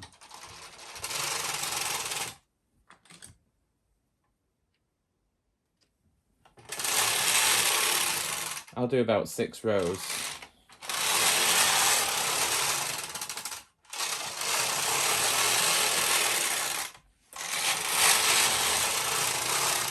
Okay. And then I'll remove my clips.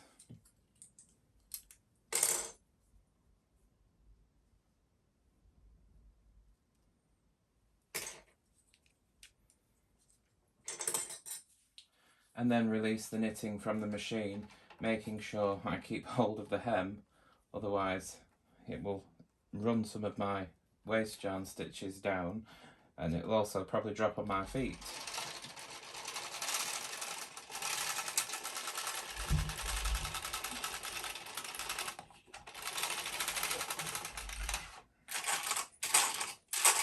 Okay. And now I need to remove the knitting from the cast on hem by pulling the neckline edge away from the hem and snipping the elastic thread. Do this in small pieces as you go along so you don't damage both your knitting and the vinyl hem.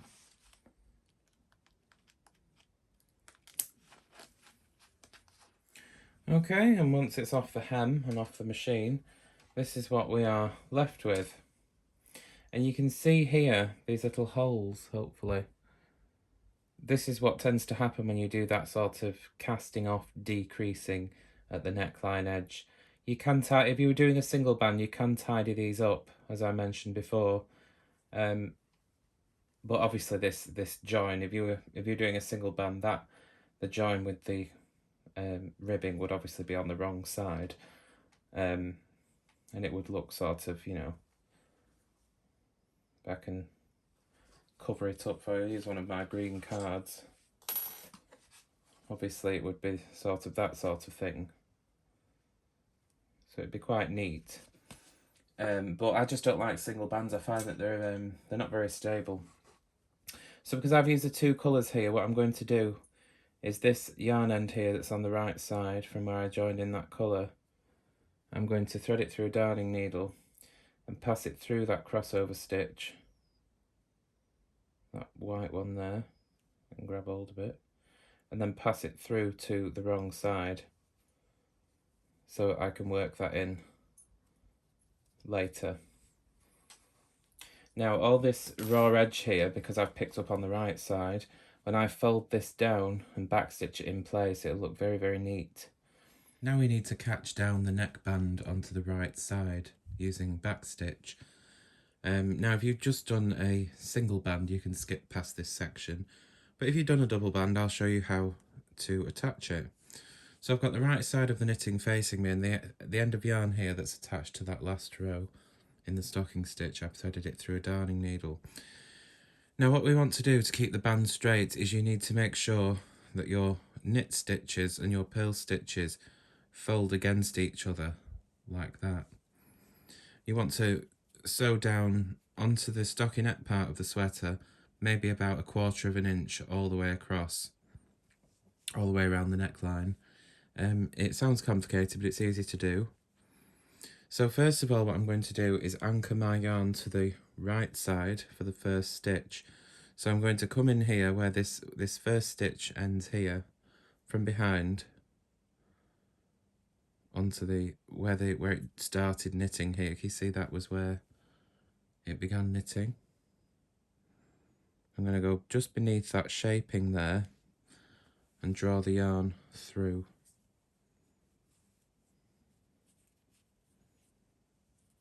Move my ends out the way. Okay. It sort of loops around the back. It's hard to show you with all these ends in the way. See, it just sort of loops the yarn around the back there. And then I'm going to come up through the stitch here, the first stitch on the neckline. Try not to split the yarn if you can help it, and pull that through.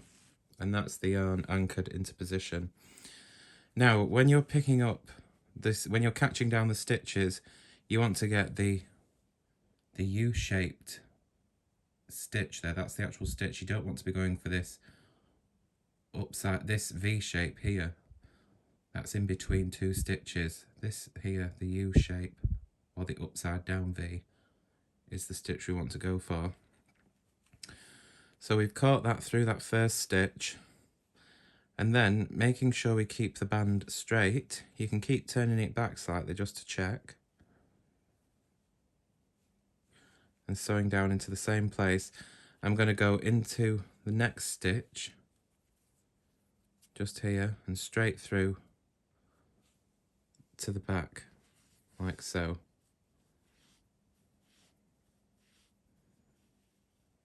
Don't pull tight, just snug it up a little bit. And then from the same side on the back, I'm going to go into the next stitch along with my needle from back to front. Again, making sure we can turn it back as we go to make sure we're sewing it down in the right place where we want it. Pull that through. You can pin this in place if you want to. And then go back into the old stitch here and straight through to the back. And we'll work this way all across the row, remembering not to pull too tight. See, there's our back stitch. And now we'll move across to the next stitch. Again, making sure you're keeping the band straight. And go back into the old stitch there. And we'll work this way all across. And because I've done this in two colours, I'll show you what we do when we get to the grey section. And if you get to any place where there's a loose end that you need to work in, loop that over the top of your band so you don't catch it in the stitching, the back stitching. It keeps it out your way.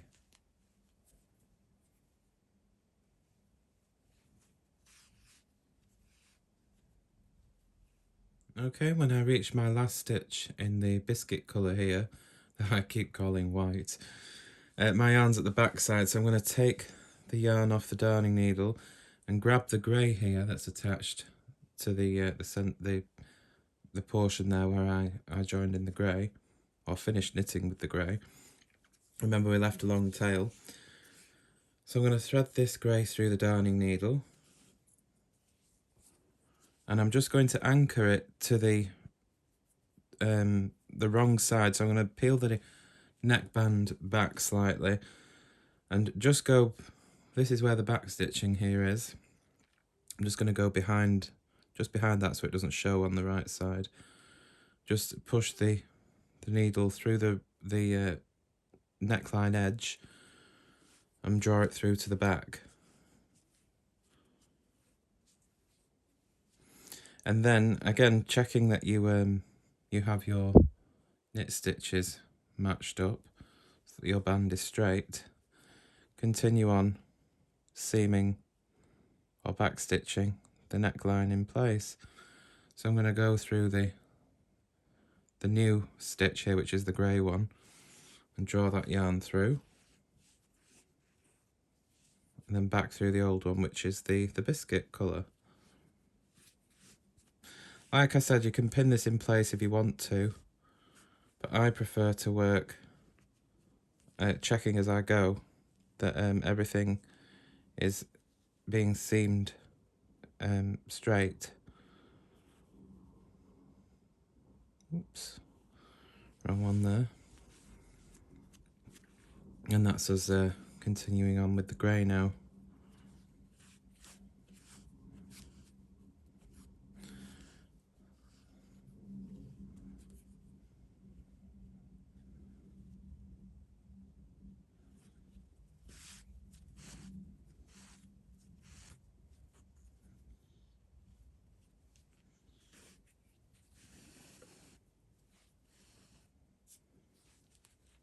As you can see, it joins very nicely.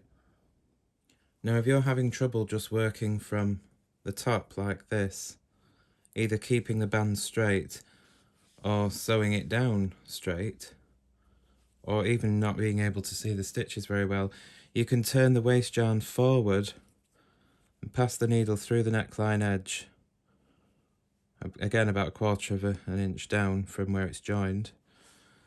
Bring the needle through there first And then with the waist yarn pulled back, you can see there's our next stitch that we need to go into. And when we flip it forward, you can see where we need to go back into the old stitch, straight through the band and through the neckline. Continuing on the back stitching on the back there. Once you reach the last stitch, just push the yarn through to the other side to get the last one. And we can leave that on the back there and work that in later. And that is the back stitching done on the neckband. So before you unravel the waist yarn, just turn the waist yarn back to see if you've caught all those stitches. There should be a loop of yarn going through all those stitches. And if you're certain that it's safe, you can then remove the waist yarn. Once you're sure that everything has been caught, you can then unravel the waist yarn. And this is the magical part. Unraveling that last row is always fun. You have to be a bit careful, because sometimes you can catch the waist yarn. You can pull it back into shape if it does pull slightly. Just cut that off there where it caught.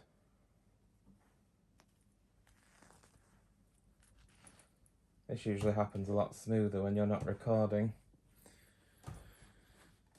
And there you can see our lovely neckline. So the next thing you want to do is to just get yourself a knitting needle and put that through the band. Just gather it up, it doesn't really matter, till it sticks out the other side, and just lightly pull on the neckline edge of the sweater just to straighten it up. And then we can get a better look at this. I'll just zoom in on it so you can see it. And there you can see our lovely neckline edge. You see how it's got a nice back stitching in a lovely circular shape around the neckline, and the flat back stitch effect on the back through those open loops. And you can see how it can disguise any discrepancies in the shaping, because it covers it up, which is why I prefer a double band. They look more professional. You can see it's nice and stretchy, so it'd be easily get over a kid's head. And what we need to do now is just join the left shoulder seam exactly as we did for the right shoulder seam, and mattress stitch these two ends together. So I've joined the other shoulder seam, and now to mattress stitch the neckband closed, I've threaded one of the yarns through the darning needle, and because there was 2 stitches on the edge, was this side I think, that were just plain, what I need to do is, the one that just has 1 stitch, I'm going to go half a stitch in from the edge at this very bottom corner here, the very first where it starts, and then I'm going to go a full stitch in on this side, again making sure you get the bottom ladder. Now I like to go 1 stitch instead of, or 1 bar rather than 2 bars when seaming the neckband closed, because it gives it a bit more stability, because obviously the neckline will stretch when you put it over your head. You don't want to see the seam, so by going 1 stitch gives it a bit of extra structure. So once you've done a few of these, you can draw it together. I'm working from the back side round to the front, by the way. You can draw it together like that, and you can see it makes a nice join. That just looks like a single purl stitch now. Make sure, because I've used the end of the yarn here from the back stitching, that I don't pull too tight on that edge stitch of the back stitching, and keep working up.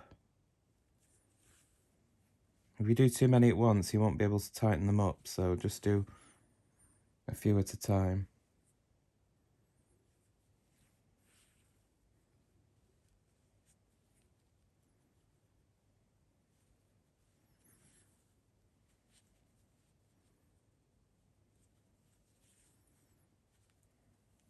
draw them together.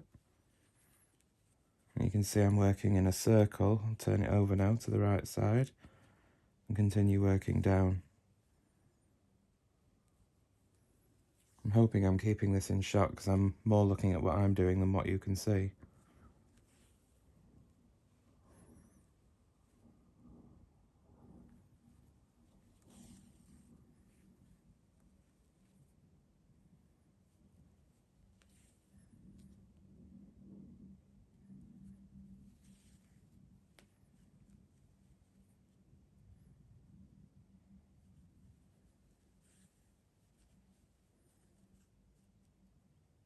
Again, pull them snug, but don't tighten, over tighten, otherwise you'll hike up the seam.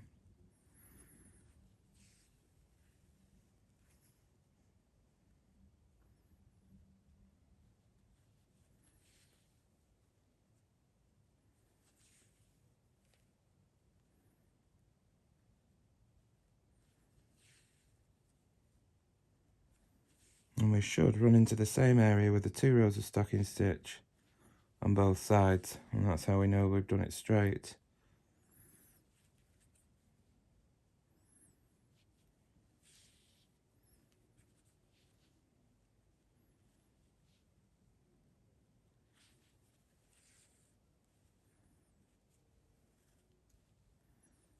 Okay, you can use your needle if you feel like you've pulled it a bit tight, just to straighten it up.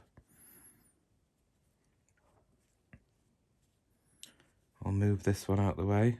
I'll move that end to the back to join these back stitches together. I'll go through that first stitch there in the white.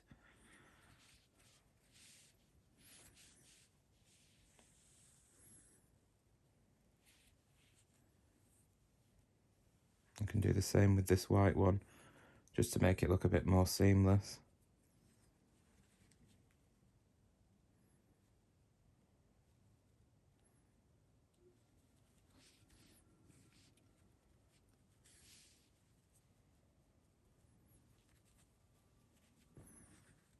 As you can see, if I hold it up the right way, there is the join at the shoulder seam.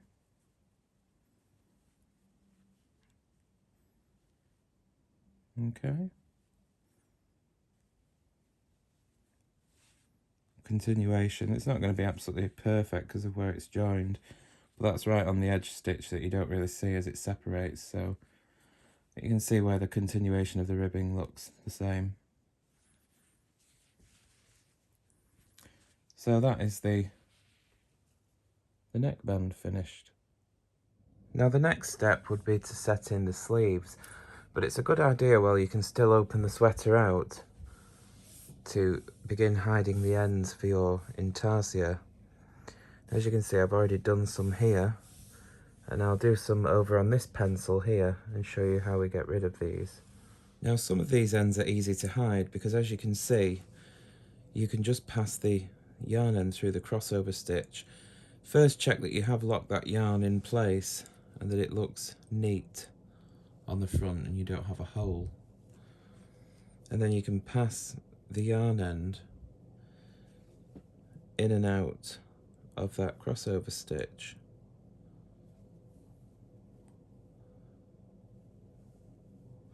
Do this for about 2 inches.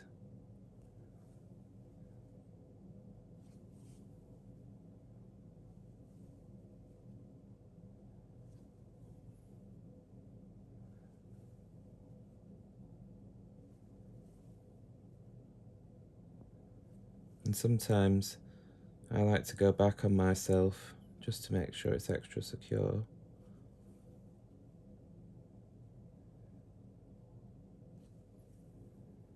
Just a couple of times, ending with the yarn direction of the colour that it's onto, like that. And then just clip it. Make sure you give it a bit of a stretch to slacken out that woven in end, so that when you cut the end off and it gets pulled about, that it doesn't pull back through. And there you go. And that's fine here, but what about when you have lots and lots of ends to work in, and there are no crossover stitches, well, you have to get a bit more creative. So the first thing you want to check is to see the tension on the right side. You can see here that these stitches here need snugging up. So find the ends that they go to and just snug them up. And any of the yarn ends that haven't been passed through the crossover stitch, like this one hasn't, you can see the hole there. Pass the yarn through the needle, and then you can see here, there is our crossover stitch. That's the actual stitch, that's the crossover. So I'm going to bring it through from bottom to top, snug it up a bit and just check on the right side how we think that looks. It's this stitch here, looks quite neat. Just snug that one up so you can see in relation to it. There we go. And then, where there are no crossovers to hide the yarn end, what you want to do is you want to take your yarn, your needle. It's better really if you have a pointy one so it can split the yarn. But you want to take your darning needle or tapestry needle diagonally through the back of the stitches, and you split the stitches. You don't want to go all the way through the stitch, otherwise it will show on the right side. So take it diagonally for maybe an inch or so, like that. You can also check to see if you can see it, which obviously you can't, and pull it through. Make sure you pull back a bit to take some of the stretch out, the snugness. You don't want it to be pulled tight. Check again that your stitch looks neat. And then take your yarn in another direction diagonally.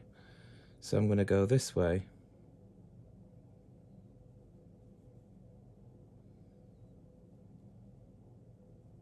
It doesn't have to be perfect because this is on the back. If you wanted it really perfect, you could just duplicate stitch by splitting the stitches on the back so that you don't see so much of the hidden ends, but it's not really important. So once you've gone back in another diagonal direction for about an inch, just snug the yarn up and pull it in a few different directions just so that it's loosened up a bit, because obviously if you cut this off while it's tightened up, as soon as it gets pulled it'll all unweave itself. Then when you're happy with it, that it looks okay, this was the stitch here, you can't see where I've woven it in there, then just clip them close so they can't come undone. And of course do the same with the other ends. Check that they're snug, close up any of the yarn ends through the crossover stitches and weave them in on the back of the fabric. Or if you have any of the crossovers, you can use those, but you can only use them 2, maybe 3 times max, because the more you thread more yarn through here, the bulkier it gets, and you'll feel the bulk on the front of the fabric. You can see some here that I've done on the other pencils. Very neat. Don't worry about the yarn ends at the edges, we can weave those into the seams. And of course, any around the neckline, like here. This one was where we added in the new colour on the back stitch. To make that continuous, I can just loop that under one of the other back stitches to make it look like it continues on. It doesn't really matter because it's on the back side. But these ends here, you can then thread around the neckline, you can thread inside the band for maybe an inch or 2. And in fact, I'll show you here. Doing this from the wrong side, of course. Make sure you're inside the band. Push your needle through a few inches and poke it out of the band. Pull slightly on the yarn, snip it off, and then pull back on the band, and it will fall inside the band, hidden away. You can do that with all the ones on the neckline edge. If you've done a single band, just weave it into the edge on the inside of the band where you picked up the stitches on the neckline. The shoulder seam ones, ideally you don't really want to weave in ends on the shoulder seam because that will add extra bulk. Either hide them in the neckband or hide them in the side seams. But that's basically the ends woven in. You'll probably, don't worry about the ends on the edges, we can deal with those later, and the neckband ones. But while you can still open the sweater out, it's probably best if you deal with these Intarsia ends now, so you don't have to keep turning the sweater inside out and right side out to make it easier to find the ends, to tidy them up on the front while you're trying to sew them in on the back. So there we go. The next step, of course, is setting in the sleeve.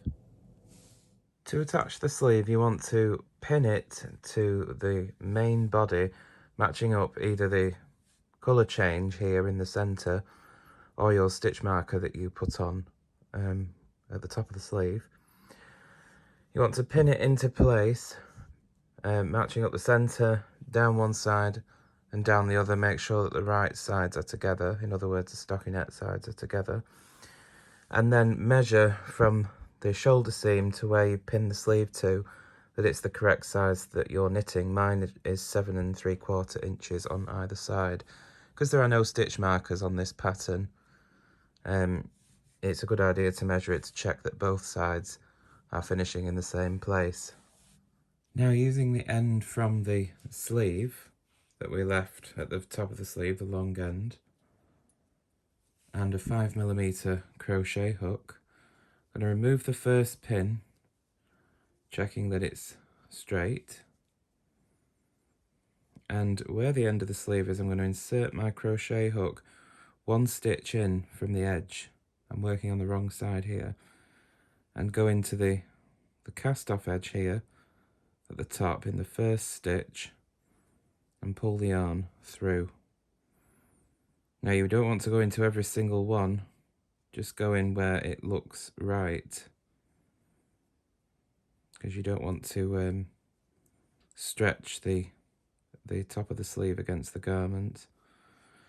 So again, 1 stitch in from the edge and along the cast off edge at the top of the sleeve, pull the yarn through and then pull it through the loop, the original one on the crochet hook. Go 1 stitch in again on the sleeve edge, go into the next stitch on the cast off edge of the sleeve, pull the loop through both fabrics, and then pull the new loop on the crochet hook through the old loop, and just work this way all across the sleeve, going right over the shoulder seam and back down the other side.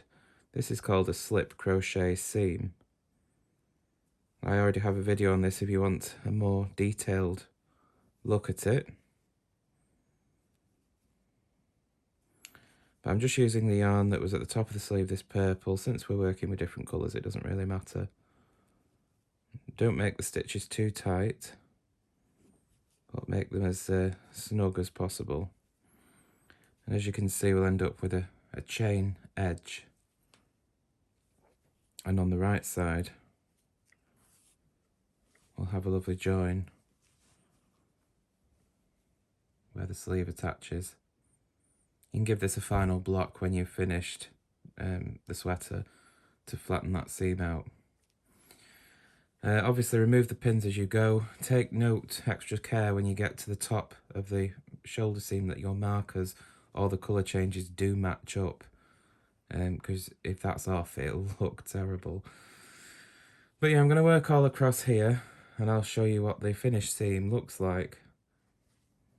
When you reach the last stitch on the sleeve, pull the yarn all the way through to fasten off. You want to turn the sweater the right way around and first check that you've matched up the shoulder seam here with the colour change or wherever the stitch marker was, and it looks good. Because you see, when that folds in half, if that wasn't right, it would stand out like a sore thumb.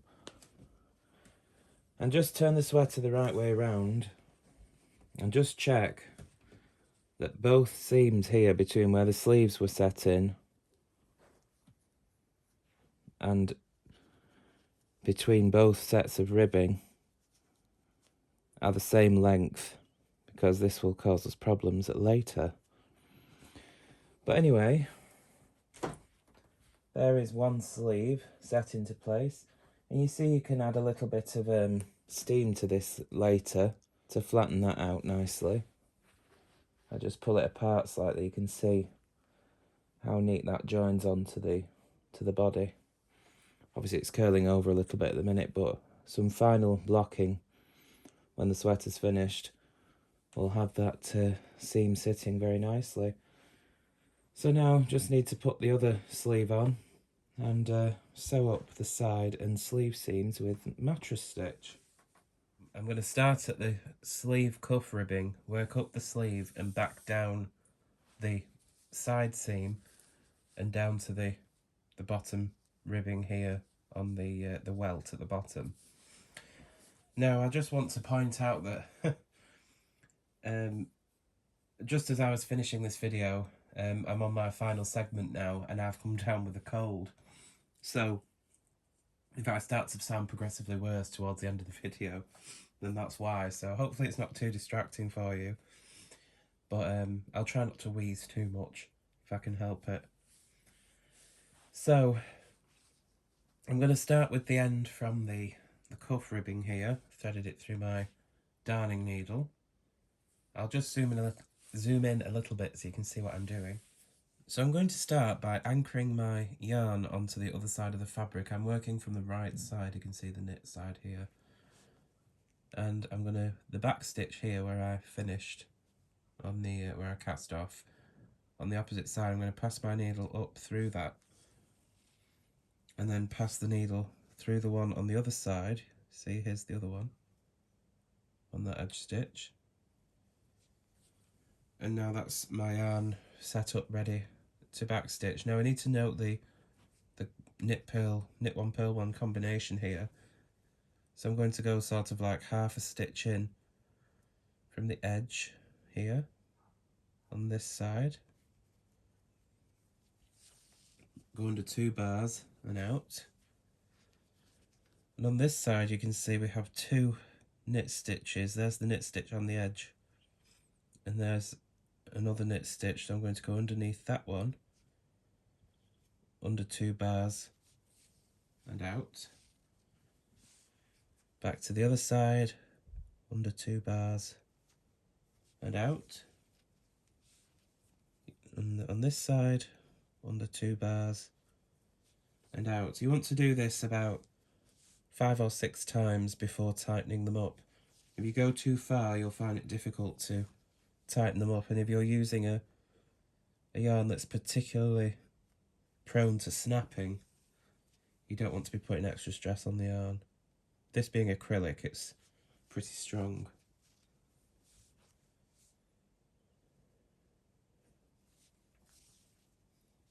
Just go one more over here.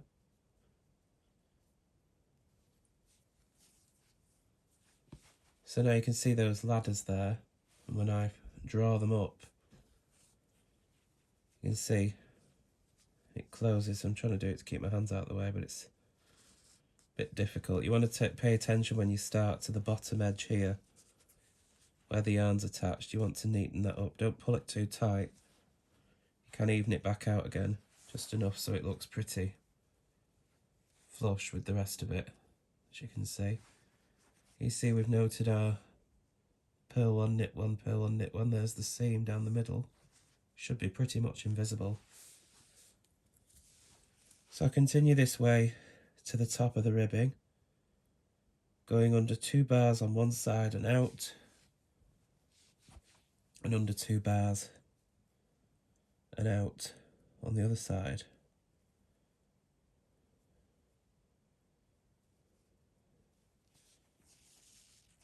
When I get to my last 2 bars in grey at the top, where the ribbing ends, there as you can see, then we don't want to continue on in this column here, because as you can see, we want to be sticking to one stitch in from the edge, and that's too far in. So we're simply going to jump into this side here, at the very top of the ribbing. You won't really see this anyway. Go under the 2 bars of the pink there. Then go to this side, 1 stitch in from the edge. And make sure you get the first 2 bars in that colour, otherwise your seam will be off, and where the colour changes are, it won't match. So you need to make sure you stay in the correct number of rows. And because we did those full fashioned increases, the seaming on the edge is so simple because the edge stitches are just straight. See, because this is acrylic, even though we blocked it, it's still curling a little bit because it's not as forgiving as wool. But it does tame a lot of the curl and makes it easier to deal with, even with acrylic. But there we are, now we're all set up. This shall be plain sailing. We'll go right to the end of the sleeve. Under 2 bars and out on either side, all the way down under the underarm and down to the bottom end of the cuff.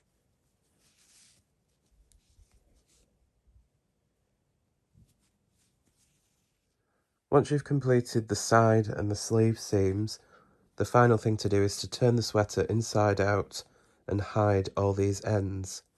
If there are 2 ends where a yarn has finished and a new one has started, make sure they're tied together.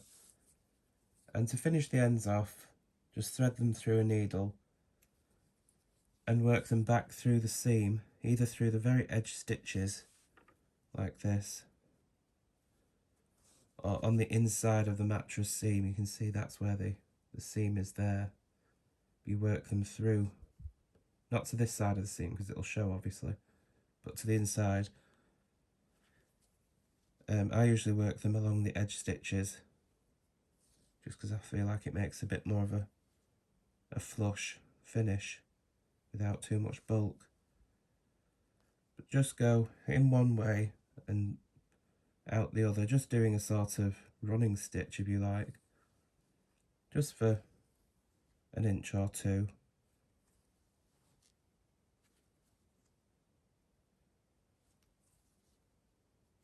And then go back on yourself for a couple of stitches just to make it extra secure.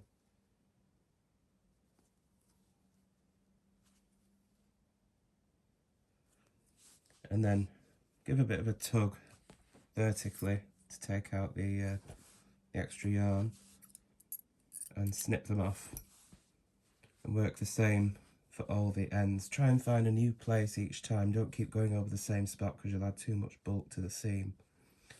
And that'll be the sweater finished. Alright then, so there's the finished sweater. It's just had a little light steaming, that's why it's hung up. I wouldn't normally hang up sweaters on a hanger. You can see the lovely join there with the slip crochet seam for the sleeves onto the body. You've got some nice full-fashioned increases there, as you can see. Makes a nice flawless seam. Very pretty colour joins on the Intarsia. And there's the neck ribbing. Nice little backstitched appearance with a couple of rows of stocking stitch to make it look really professional. And our nice, very flat shoulder seams. Just turn it round. And it looks equally as pretty from the back. So, I think we'll let my nephew model this for you at the end of the video here. And I think that'll wrap things up. Alright then, here's my nephew modelling the sweater. And of course I've missed out his head on this shot here, so just to respect my sister's wishes, as this is YouTube. So you can see it fits in really nicely. Some nice seams on there, as you can see. You can see the two-tone neckline. The neckline is a little bit sloppy on him, but he does have quite a narrow neck. But you can see he really does enjoy wearing it, and I think he really likes it. So hopefully you found this video interesting, and I'll see you again soon. Take care.